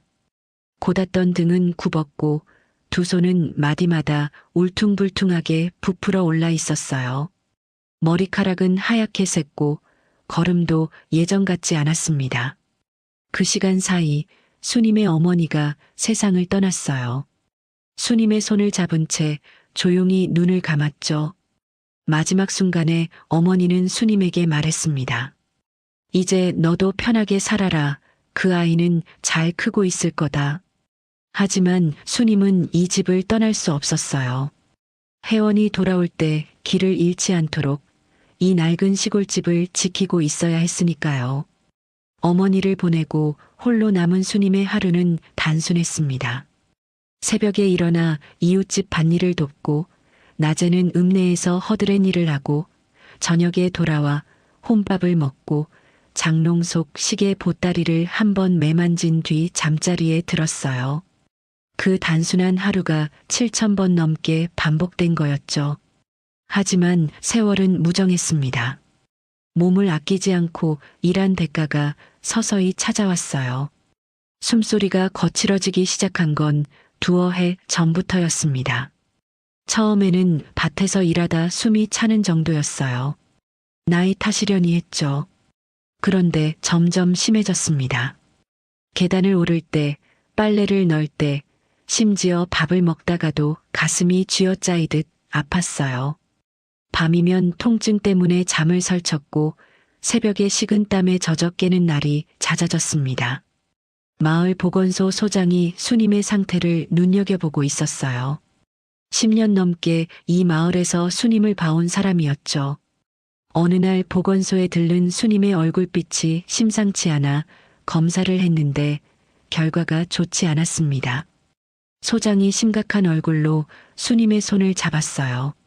수님 할머니, 이 소견서 들고 당장 서울 큰 병원으로 가보세요.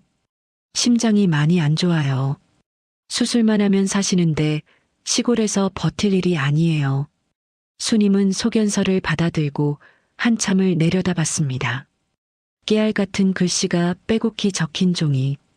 무슨 말인지 반도 이해할 수 없었지만 소장의 표정만 봐도 심각하다는 건 알 수 있었어요. 아이고, 소장님. 이 늙은이가 서울까지 가서 무슨 수술을 해요. 돈도 없거니와 나 죽으면 우리 아가씨 올 때 누가 문 열어주라고요.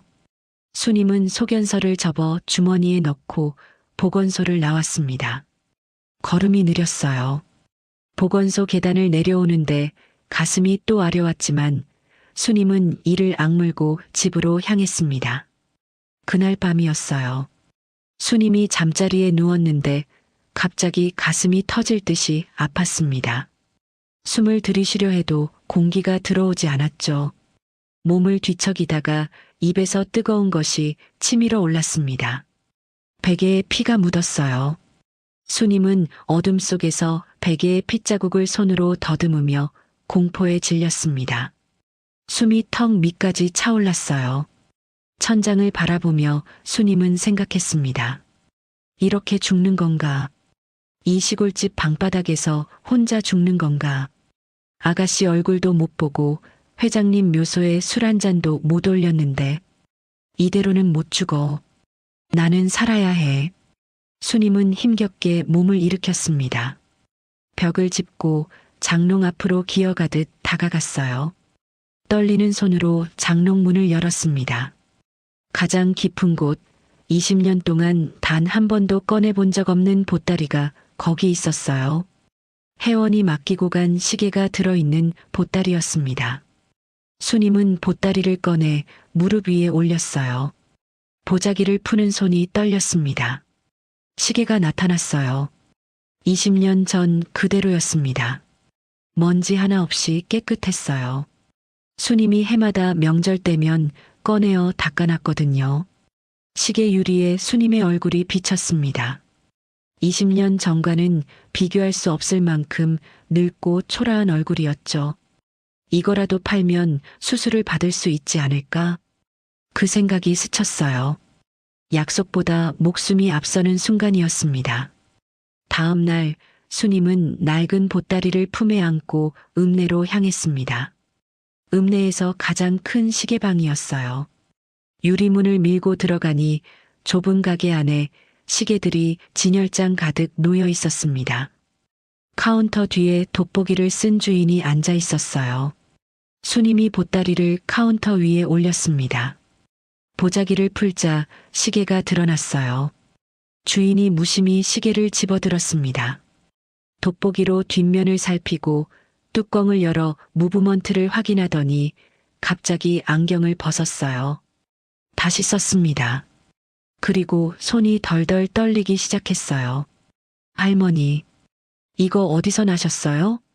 주인의 목소리가 달라져 있었습니다. 아까까지의 무심한 태도가 온데간데 없었어요. 이거 전 세계에 몇 개 없는 한정판이에요. 지금 경매 나가면 상태에 따라 30억은 좋게 받습니다. 지난 몇십 년 동안 가치가 폭등했어요. 수님은 자기 귀를 의심했습니다.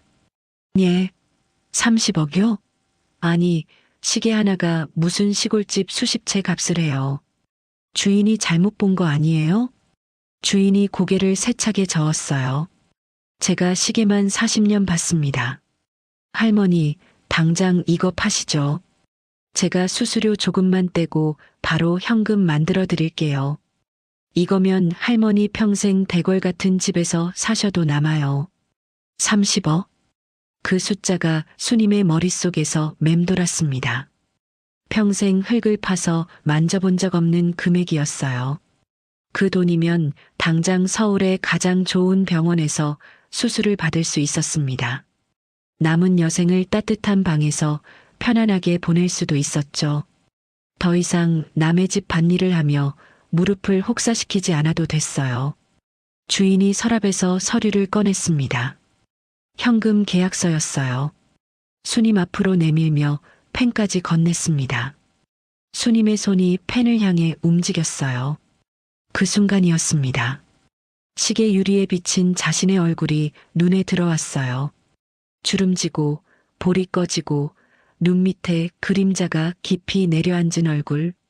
그 초라한 얼굴 위로 20년 전 새벽 기차역에서 들었던 혜원의 목소리가 겹쳐왔습니다. 아주머니가 이걸 갖고 계셔야 제가 다시 돌아올 이유가 생겨요.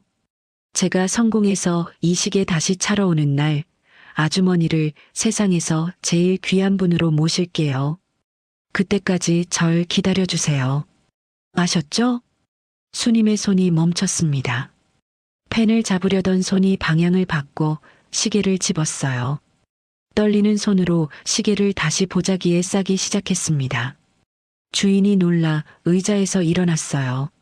할머니, 왜 그러세요? 수술비 필요하시다면서요. 수님은 보따리 매듭을 짓는 손을 멈추지 않았습니다. 눈에 물기가 차올랐지만 목소리만은 단단했어요. 아니요. 못 팔겠소. 내가 살고 싶어서 여기까지 오긴 했는데 이걸 팔아서 내 목숨 연명하면 나중에 우리 아가씨가 돌아왔을 때 내가 무슨 낯으로 그 애를 보겠소. 수님이 보따리를 가슴에 꼭 안았습니다. 내 목숨 귀한 건 알아도 그 애가 나한테 맡긴 마음은 그것보다 더 무거운 법인데. 주인이 무슨 말인가 더 하려 했지만 수님은 이미 가게 문을 밀고 나서고 있었어요. 읍내 거리에 오후의 햇살이 비치고 있었습니다. 수님은 보따리를 가슴에 안은 채 천천히 걸었어요. 살고 싶어서 찾아왔지만 결국 약속을 택하고 돌아가는 걸음이었습니다. 죽음을 각오한 걸음이었어요. 수님의 작고 굽은 등이 읍내 거리의 사람들 사이로 멀어져 갔습니다. 시계방을 다녀온 뒤 수님의 몸은 눈에 띄게 나빠졌습니다. 마당을 쓸다가 빗자루를 놓고 주저앉는 일이 잦아졌어요. 숨이 차서 한 발짝도 떼지 못하고 담벼락에 기대어 가슴을 움켜쥐는 시간이 길어졌습니다. 밥을 먹다가도 숟가락을 놓고 거친 숨을 몰아쉬었고 밤이면 가슴을 쥐어짜는 통증에 신음소리를 내며 뒤척였어요. 그 모습을 발견한 건 보건소 소장이었습니다. 수님이 마당에서 쓰러져 있는 걸 보고 달려왔어요. 수님의 손이 차갑고 입술에 핏기가 없고 숨소리가 쇳소리처럼 거칠었습니다. 소장은 더 이상 지켜볼 수 없었어요. 할머니, 이러다 정말 큰일 나요. 이건 시골 약으로 될 게 아니에요. 소장이 수님의 팔을 잡고 일으키며 말했습니다. 제가 아는 후배가 있는 서울 큰 병원에 연락해뒀으니까 당장 가세요. 여기 소견서 절대 잃어버리지 마시고요. 돈은 나중에 생각하고 일단 살고 봐야 할 거 아닙니까? 소장이 수님의 짐을 싸주었어요. 옷 한 벌, 수건, 소견서. 수님은 거기에 하나를 더 챙겼습니다. 장롱 깊숙이 넣어뒀던 낡은 보따리. 시계가 든 보따리였어요. 왜 가져가는지 자기도 설명할 수 없었습니다. 그냥 이상하게 오늘따라 이 시계가 눈에 밟혀서 손에서 놓을 수가 없었어요. 20년 만에 처음으로 마을을 떠나는 길이었습니다. 서울행 버스가 먼지를 날리며 출발했어요. 수님은 창가 자리에 앉아 보따리를 가슴에 꼭 안았습니다. 창밖으로 마당의 감나무가 멀어지고 있었어요. 가지마다 잎이 무성한 그 나무를 보며 수님이 조용히 중얼거렸습니다. 아줌마가 이 집 비우면 안 되는데. 금방 다녀올게요, 아가씨. 버스는 시골길을 빠져나와 고속도로에 올라탔습니다. 수님은 창밖을 보며 잠들지 못했어요.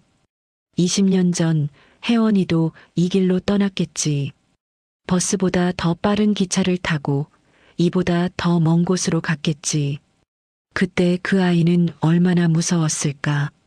수님의 손이 보따리를 더 꽉 쥐었습니다. 서울에 도착했을 때 수님은 압도당했어요. 병원은 거대했습니다. 시골에서 보던 보건소와는 차원이 달랐어요.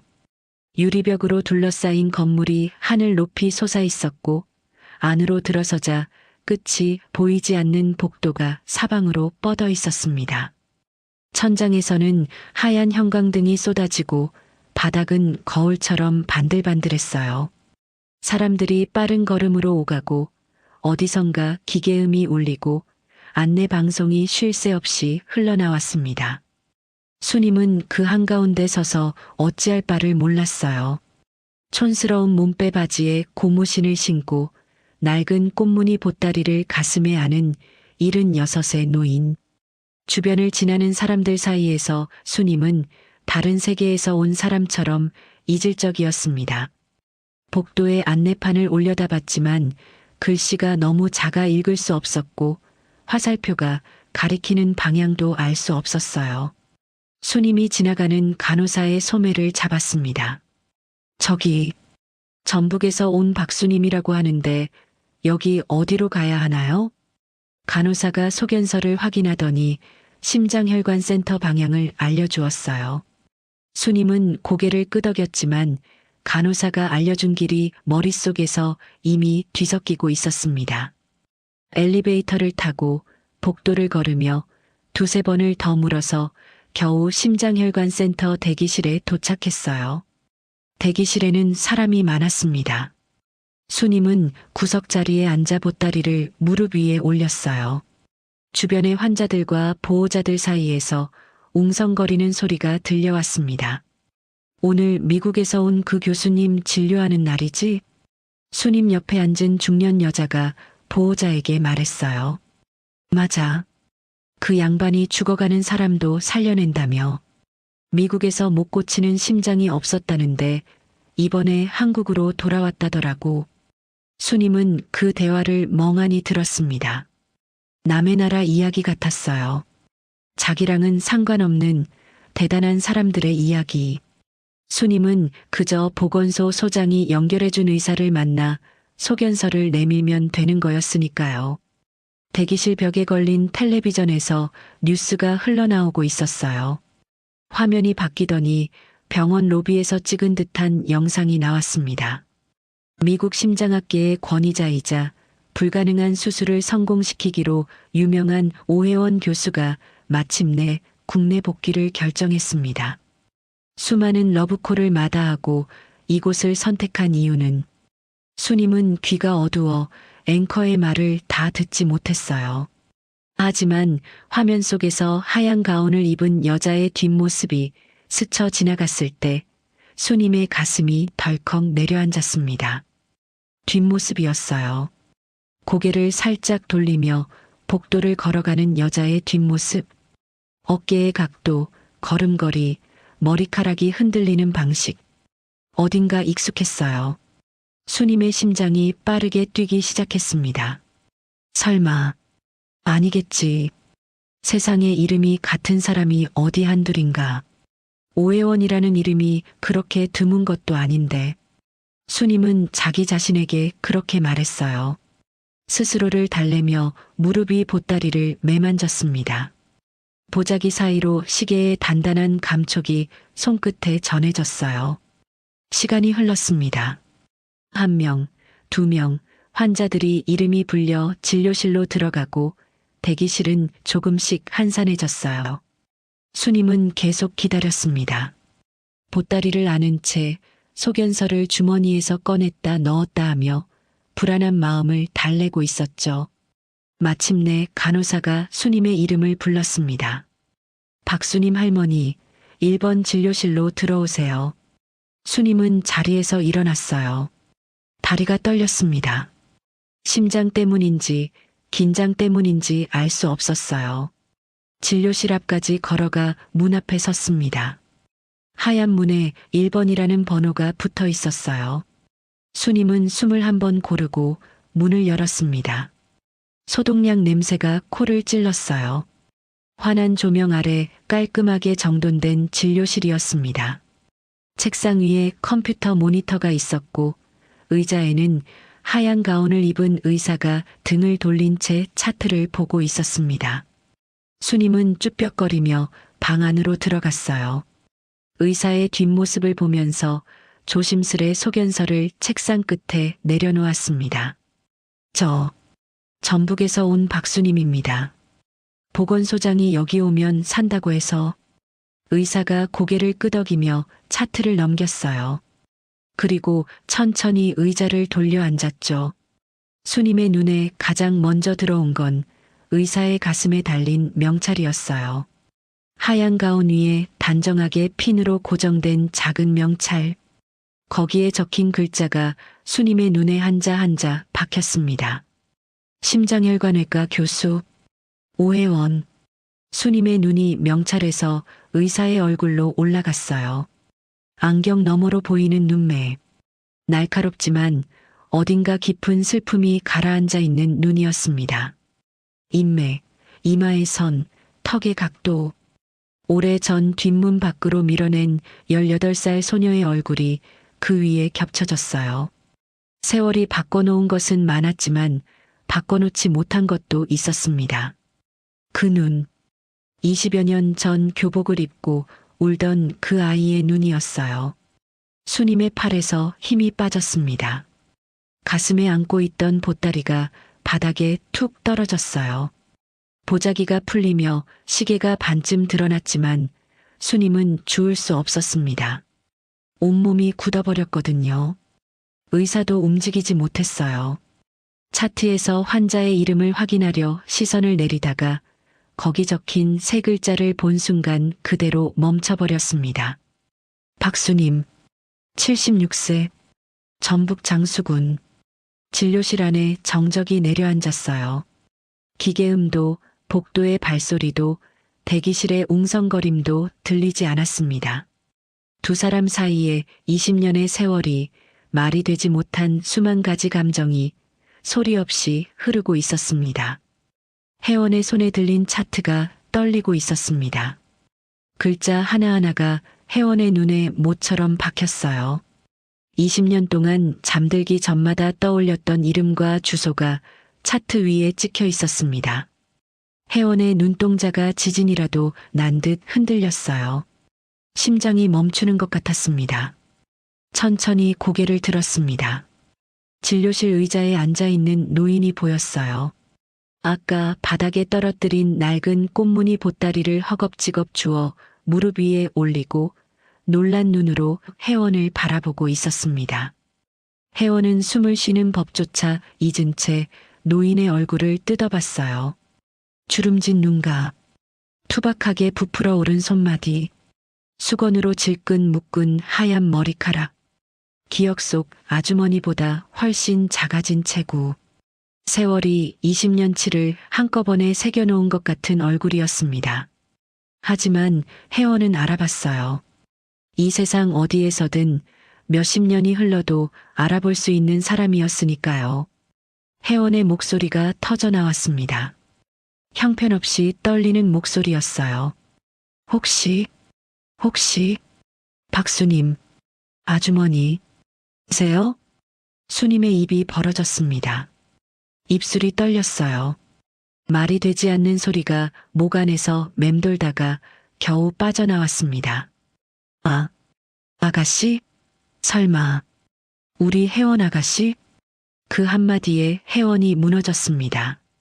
의자에서 벌떡 일어나 수님에게 달려갔어요. 그리고 수님 앞에 무릎을 꿇었습니다.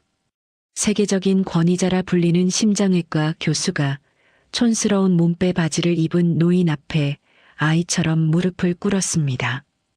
혜원은 수님의 무릎 위에 얼굴을 묻고 통곡했어요. 참았던 오열이 댐이 터지듯 쏟아져 나왔습니다. 아주머니, 저예요, 혜원이. 저 의사 됐어요. 아주머니가 저 살려주셔서 저 이렇게 의사 됐는데. 혜원의 어깨가 크게 들썩였어요. 말을 잇지 못하고 울음이 먼저 터져 나왔습니다. 겨우 숨을 고르고 다시 말을 이었습니다. 어쩌다 이 병원까지 오신 거예요? 심장이 많이 안 좋으신 거예요?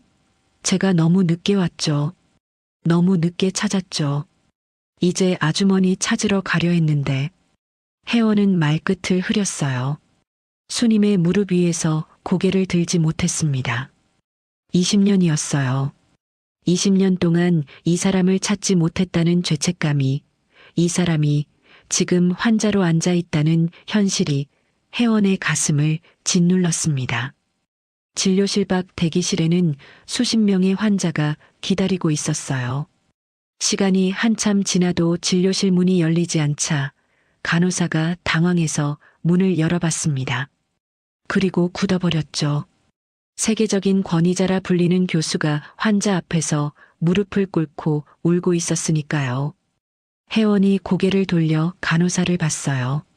눈물범벅이 된 얼굴이었지만 목소리에는 흔들림이 없었습니다. 오늘 오전 진료 다 미루세요. 아무도 들이지 마세요. 간호사가 고개를 끄덕이고 문을 닫았어요. 진료실 안에 다시 두 사람만 남았습니다. 한참을 울었습니다. 혜원이 수님의 무릎에 얼굴을 묻고 울고 수님이 혜원의 머리카락을 쓸어넘기며 울었어요. 수님의 거친 손이 혜원의 머리를 토닥이는 그 손길은 20년 전 시골집에서와 똑같았습니다. 세월이 수님의 등을 굽히고 머리카락을 하얗게 만들었지만 혜원을 어루만지는 그 손만은 바꿔놓지 못했어요. 울음이 잦아들 무렵 수님이 떨리는 손으로 무릎 위에 보따리를 풀었습니다. 낡은 보자기가 벗겨지자 그 안에서 시계가 모습을 드러냈어요. 20년 전 혜원이 수님의 손바닥 위에 올려놓았던 바로 그 시계. 진료실의 형광등 아래에서 시계가 눈부신 광채를 냈습니다. 20년 세월이 무색할 만큼 깨끗했어요. 수님이 해마다 정성스레 닦아온 흔적이었죠. 수님이 시계를 혜원의 손에 쥐어주었습니다. 오늘 아침에 이상하게 이 시계가 눈에 밟히더라니. 왠지 꼭 가지고 나오고 싶더라고요. 우리 아가씨 만나려고 그랬나 봐요. 수님의 목소리가 떨렸지만 얼굴에는 미소가 떠올라 있었어요. 이거 돌려주려고 내가 20년을 가지고 있었어요. 나 죽으면 이거 아가씨 못 찾아줄까봐 그거 무서워서 여태껏 안 죽고 버텼나 봐요. 혜원은 시계를 받아들었습니다. 손바닥 위에 놓인 시계의 무게가 느껴졌어요. 20년 전에는 이 무게가 부모님의 마지막 유산이었습니다.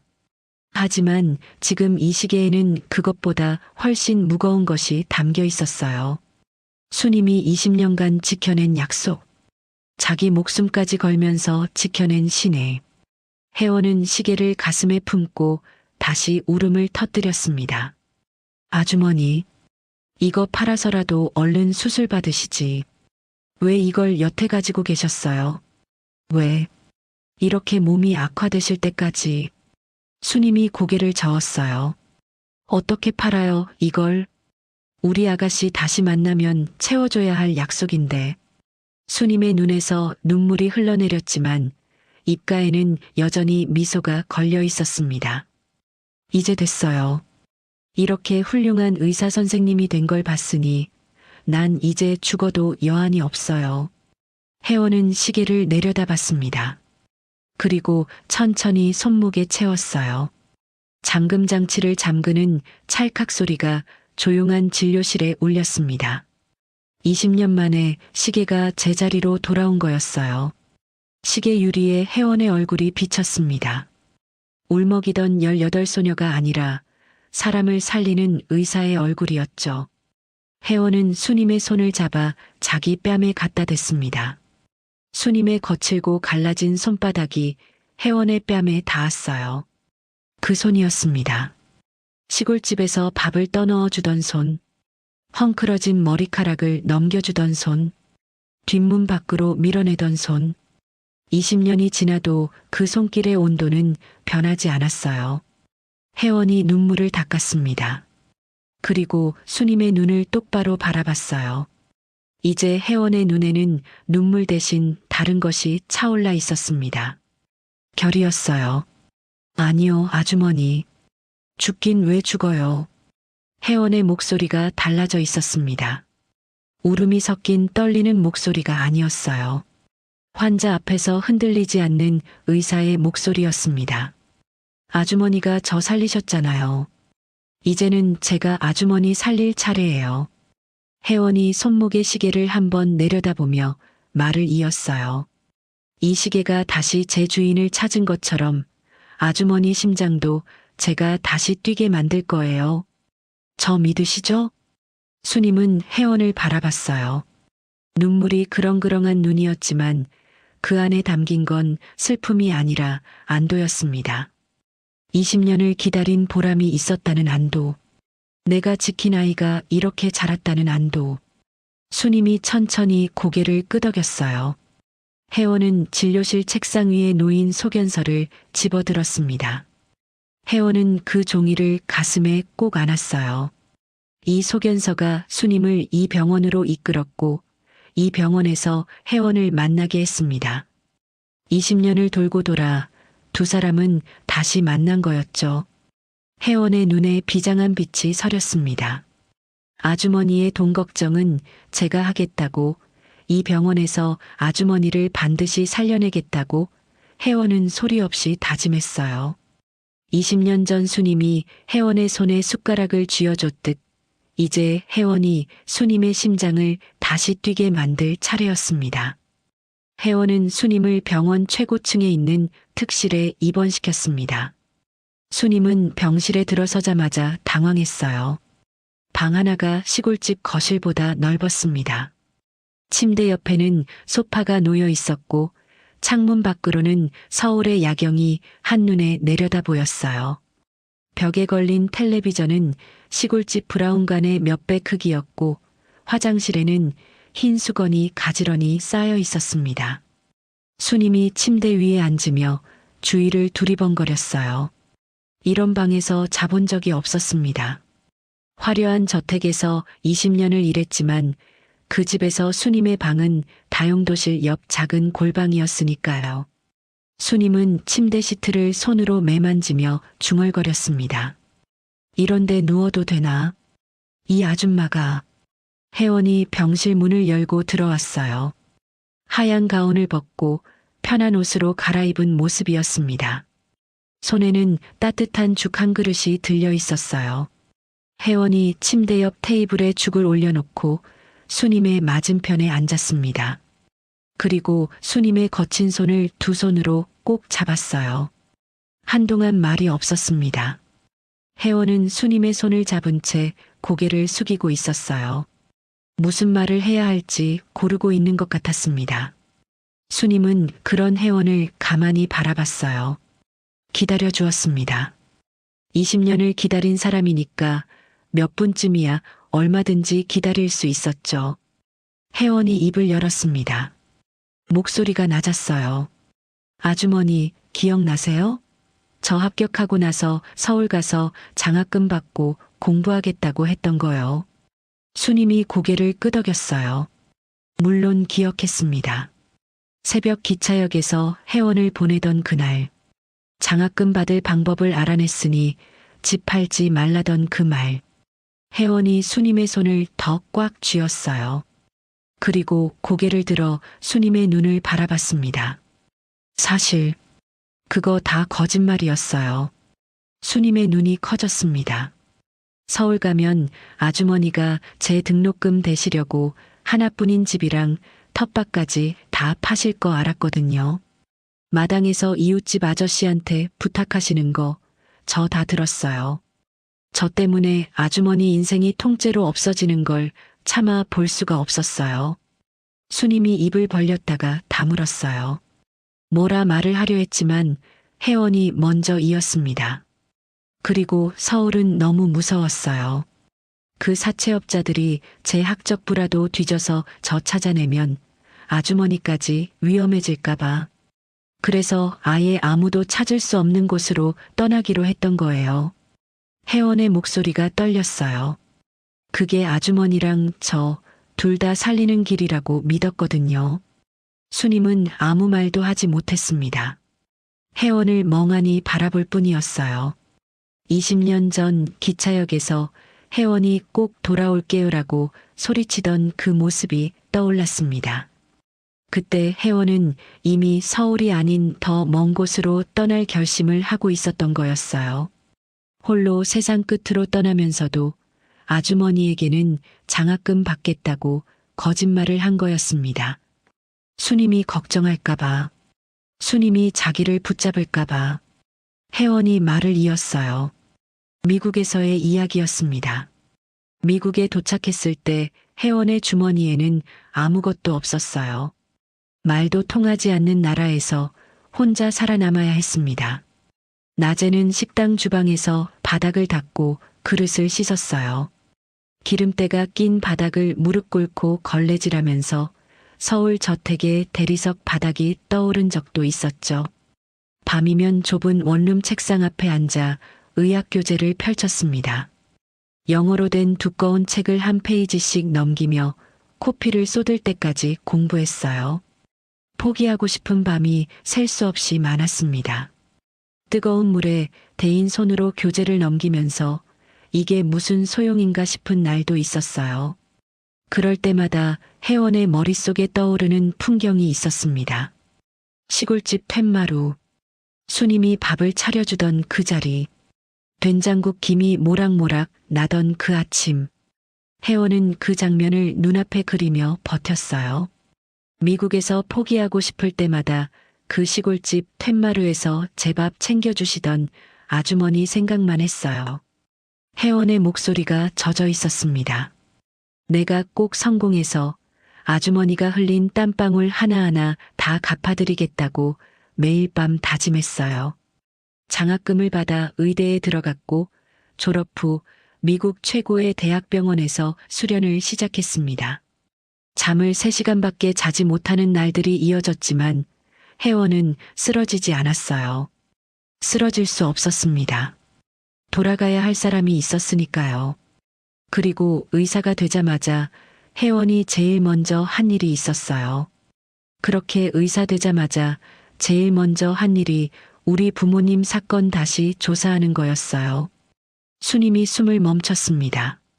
변호사들 고용해서 끈질기게 매달린 끝에 아빠한테 누명 씌웠던 놈들 다 잡아냈어요. 그 사람들 지금 교도소에 있어요. 성운 그룹 배임 사건의 실제 주범이 밝혀지면서 아빠한테 씌워졌던 혐의가 전부 무죄로 뒤집어졌어요. 혜원이 수님의 두 손을 꽉 잡았습니다. 이제 우리 부모님 죄인 아니에요, 아주머니. 억울한 빚도 제가 다 갚았고요. 수님의 눈에서 눈물이 쏟아졌어요. 두 손으로 얼굴을 감싸며 가슴을 쳤습니다. 회장님이, 사모님이 죄인이 아니었다니. 20년 동안 송구하다고 제가 아가씨를 잘 못 지켰다고 울던 그 세월이 무너져 내렸어요. 그분들이 결백했다는 걸 우리 아가씨가 증명해냈다는 사실에 수님은 소리내어 울었습니다. 동시에 그 모든 것을 혼자 해낸 혜원이가 견뎠을 외로움과 고통을 생각하니 가슴이 찢어졌어요. 혜원이 수님의 등을 토닥이며 말을 이었습니다. 목소리가 밝아져 있었어요. 그거 다 해결하자마자 제가 한국행 비행기 탔어요. 아주머니 찾아서 이제 고생 끝났다고 저랑 같이 살자고 말씀드리려고요. 다음 주에 바로 그 시골집으로 내려가려고 했는데 혜원이 웃었습니다. 눈물이 묻은 얼굴로 웃는 모습이었어요. 아주머니가 이렇게 절 먼저 찾아와 주셨네요. 우리 정말 인연인가 봐요. 수님은 혜원의 얼굴을 한참 들여다보다가 문득 걱정스러운 표정을 지었어요. 기쁨이 가라앉자 현실적인 생각이 밀려온 거였습니다. 난 아가씨가 이렇게 당당해진 거 봤으니 죽어도 여한이 없어요. 근데 수님이 시선을 떨구며 말했습니다. 괜히 나 같은 노인네 수술하다가 잘못되면 아가씨 명성에 흠갈까봐 그게 겁나요. 혜원의 표정이 단단해졌어요. 수님의 눈을 깊게 응시하며 입을 열었습니다. 아주머니, 저 세계 최고의 심장 권위자라는 소리 듣고 한국에 왔어요. 수천 명의 환자를 살리면서도 단 한순간도 아주머니 잊은 적 없어요. 혜원이 손목의 시계를 수님에게 보여줬어요. 제 손목엔 아주머니의 인생이 담겨 있어요. 절 믿으셔야 해요.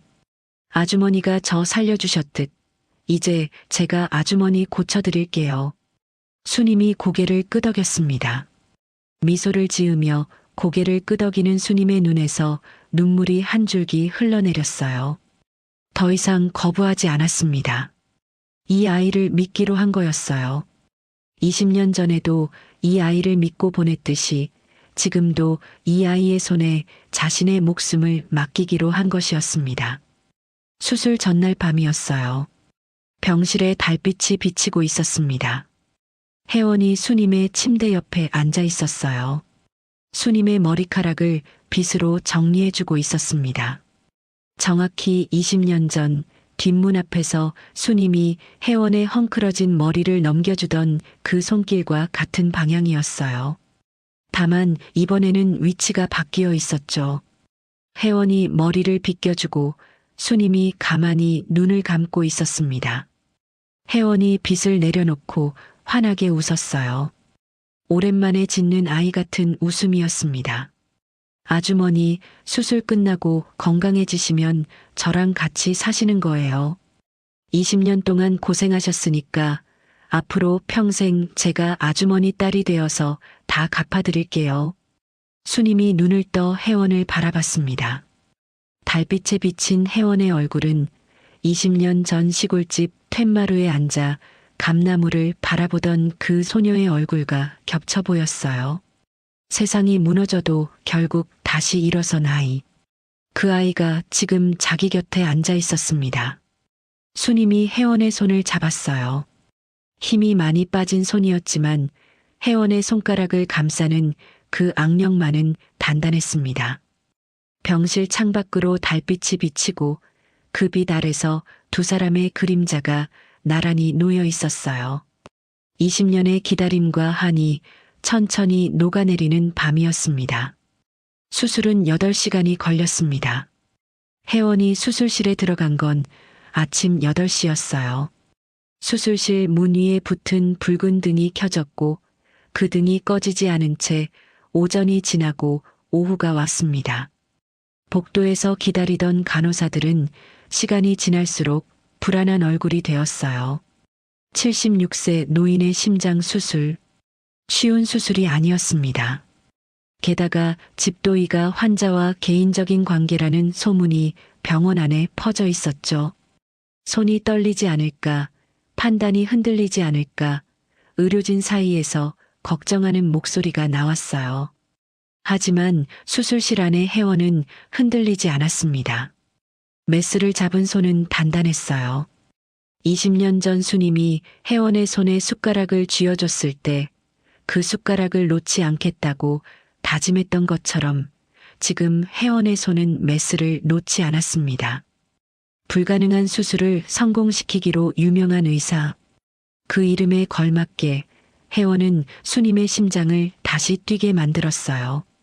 오후 4시 수술실의 붉은 등이 꺼졌습니다.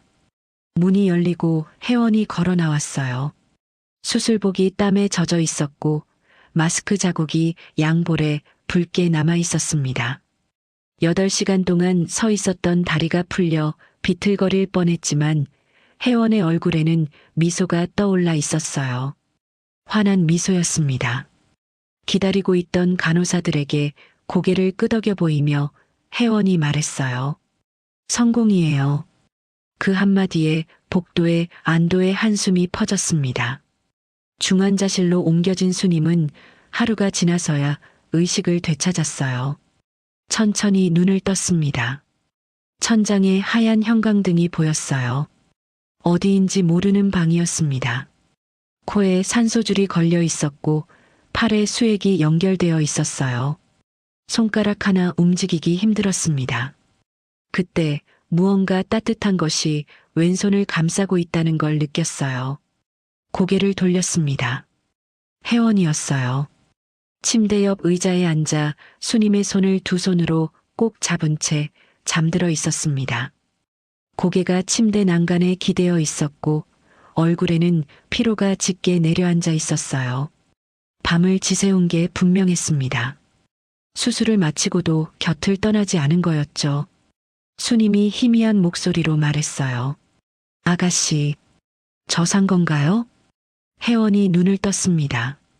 수님의 눈이 떠져 있는 것을 확인하자 혜원의 얼굴이 일그러졌어요. 울음인지 웃음인지 모를 표정이었습니다. 혜원이 수님의 손을 들어 자기 뺨에 갖다 댔어요. 네, 아주머니. 수술 아주 잘 됐어요. 이제 아주머니 심장 새 것처럼 튼튼해요. 저랑 오래오래 행복하게 사시는 일만 남았어요. 수님의 눈가에 물기가 번졌습니다. 입술이 달싹였어요. 고맙다는 말을 하려는 것 같았지만 목소리가 나오지 않았습니다. 대신 수님의 손에 미세하게 힘이 들어갔어요. 혜원의 손을 쥐는 힘. 그것이 수님이 할 수 있는 전부였지만 혜원에게는 그것으로 충분했습니다. 회복은 순조로웠어요. 혜원이 직접 모든 과정을 관리했습니다. 수님의 약 시간, 식사 메뉴, 재활 운동 하나하나를 챙겼어요. 간호사들이 하겠다고 해도 혜원은 고집을 부렸습니다. 수님의 혈압을 직접 재고 상처 부위를 직접 확인했어요. 퇴원하는 날이 왔어요. 혜원은 수님에게 새 옷을 사다 입혀줬습니다. 촌스러운 몸빼 바지와 낡은 고무신 대신 따뜻한 니트와 부드러운 외투, 편한 구두를 신겨줬어요. 수님은 거울 앞에서 자기 모습을 보며 쑥스러워했습니다. 이런 옷 처음 입어본다며 옷 매무새를 연거푸 고쳐 잡았어요. 병원을 나선 혜원이 수님을 차에 태운 뒤 서울이 아닌 다른 곳으로 향했습니다. 수님이 창밖을 보며 물었어요. 어디 가는 거냐고. 혜원은 대답 대신 미소만 지었습니다. 차가 멈춘 곳은 한적한 산기슭이었어요. 잘 정돈된 묘역이 보였습니다. 혜원이 수님의 팔을 잡고 조심스레 걸어 올라갔어요. 묘역 중간쯤에 나란히 놓인 두 개의 묘비 앞에서 혜원이 발을 멈추었습니다. 아버지 오진철, 그리고 그 옆에 어머니 한희숙의 이름. 부모님의 묘소였어요. 20년 전에는 장례식에도 가지 못했습니다. 죄인의 가족으로 낙인 찍혀 도망자 신분이었으니까요. 부모님의 마지막 길에 꽃 한 송이 놓아주지 못한 것이 혜원에게 평생의 한이었어요. 하지만 이제는 달랐습니다. 혜원은 묘비 앞에 무릎을 꿇었어요. 수님의 손을 잡은 채였습니다. 아빠, 엄마, 저 약속 지켰어요. 혜원의 목소리가 떨렸지만 울지 않으려고 애쓰고 있었어요. 아주머니가 저 어떻게 키워주셨는지 다 보셨죠? 저 이제 부모님 누명도 다 벗겨드렸고 억울한 빚도 제가 다 해결했어요. 이제 우리 가족 아무도 손가락질 못해요. 수님이 혜원 곁에서 묘비를 바라봤습니다. 돌에 새겨진 이름을 거친 손으로 천천히 어루만졌어요. 20년간 이 묘소에 오지 못했습니다. 와야 한다고 생각하면서도 혜원이 돌아올 집을 비울 수 없어서 오지 못했어요. 수님의 입에서 오열이 터져 나왔습니다. 회장님, 사모님, 보셨지요? 우리 아가씨가 이렇게 훌륭해져서 돌아왔습니다. 저도 이제야 무거운 짐을 내려놓습니다. 두 사람은 묘비 앞에서 한참을 울었어요. 바람이 불어 나뭇잎이 흩날렸고 그 소리가 마치 부모님이 대답하는 것 같았습니다. 혜원은 가져온 꽃다발을 묘비 앞에 내려놓았어요. 20년 늦은 인사였지만 마침내 완성된 인사였습니다. 며칠 뒤 혜원은 수님을 자신의 집으로 데려왔어요. 넓고 아늑한 저택이었습니다. 재벌가의 저택과는 분위기가 달랐어요. 화려하지 않았지만 따뜻했습니다. 혜원이 수님을 데리고 간 곳은 2층 끝에 있는 방이었어요. 문을 열자 햇살이 가득 쏟아지는 넓은 방이 나타났습니다. 창문이 남쪽을 향해 있어 하루 종일 빛이 들어오는 방이었어요. 침대 위에는 새로 산 이불이 정갈하게 펼쳐져 있었고 선반에는 꽃이 꽂혀 있었습니다. 혜원이 수님의 앞에 무릎을 굽히고 앉았어요. 혜원이 손목의 시계를 수님에게 보여줬어요. 20년 동안 수님이 지켜온 바로 그 시계가 혜원의 손목에서 빛나고 있었습니다. 아주머니, 시계방 주인이 이거 30억 준다고 했을 때 안 파셨다고 하셨잖아요. 그때 마음 안 흔들리셨어요? 그 돈이면 아주머니 수술도 받고 평생 호강하셨을 텐데. 수님이 고개를 저었어요. 주름진 얼굴에 미소가 번졌습니다. 30억이 아니라 300억을 준대도 안 바꿨을 거예요. 이건 돈이 아니라 우리 아가씨 약속이고 내 심장이었으니까. 혜원의 눈에 물기가 차올랐어요. 수님의 두 손을 꽉 잡았습니다. 거칠고 갈라지고 마디가 부풀어 오른 손. 20년간 혜원 대신 흙을 파고 그릇을 닦고 빨래를 비벼 빤 손이었습니다. 아주머니는 이제 저희 집 가정부가 아니에요. 제 하나뿐인 어머니예요. 혜원이 숨을 한번 들이쉬고 말했습니다. 엄마, 고마워요. 살아있어줘서. 엄마. 그 한마디에 수님의 얼굴이 무너졌어요. 입술을 꽉 깨물었지만 소용없었습니다. 참았던 울음이 터져 나왔어요. 수님이 혜원을 끌어안았습니다. 가느다란 팔이었지만 힘이 있었어요. 놓치지 않겠다는 듯 꼭 안았습니다. 혜원도 수님을 안았어요. 두 사람은 햇살이 가득한 방 안에서 한참을 그렇게 안고 있었습니다. 그날 오후 혜원은 수님과 함께 저택의 정원을 거닐었어요. 수님이 걸음이 느려 혜원이 팔짱을 끼워줬습니다. 정원에는 혜원이 심어놓은 어린 감나무가 한 그루 서 있었어요. 수님이 그 나무를 보고 웃었습니다. 혜원도 웃었어요. 아무 말도 하지 않았지만 두 사람 다 같은 생각을 하고 있었습니다. 시골집 마당의 감나무였죠. 정원 한쪽 벤치에 나란히 앉았어요. 혜원이 과일을 깎아 수님의 손에 쥐어줬습니다. 수님이 과일을 한 입 베어 물고는 고개를 기울이더니 혜원의 어깨에 기댔어요. 따뜻한 오후의 햇살이 두 사람 위에 내려앉았습니다. 수님의 눈이 천천히 감겼어요. 20년 만에 처음으로 깊고 편안한 잠이 찾아왔습니다. 더 이상 혜원을 기다리며 뜬 눈으로 밤을 지새울 필요가 없었으니까요. 혜원은 잠든 수님의 어깨에 담요를 살며시 덮어줬어요. 그리고 자기 손목의 시계를 내려다봤습니다. 초침이 또각또각 움직이고 있었어요. 20년 전 멈춰버린 줄 알았던 시간이 다시 흐르기 시작하고 있었습니다. 구름 사이로 빛이 쏟아지고 있었습니다. 아버지가 보고 있을 것 같았어요. 어머니도 그 빛이 수님의 잠든 얼굴 위에 내려앉는 걸 보며 혜원은 조용히 미소 지었습니다. 사실 이 이야기를 준비하면서 가장 오래 생각한 장면이 있어요. 수님이 30억짜리 시계를 품에 안고 돌아서는 그 뒷모습이었습니다. 목숨이 달린 상황에서도 약속을 지킨 사람, 그리고 그 약속을 기억하고 끝내 돌아온 사람. 이 두 사람의 이야기가 저는 오래도록 잊히지 않을 것 같아요. 꼭 거창한 게 아니어도 괜찮습니다. 오늘 하루 내 곁에서 묵묵히 버텨준 사람에게 고맙다는 말 한마디.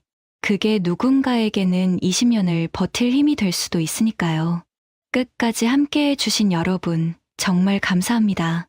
인생 나날이었습니다.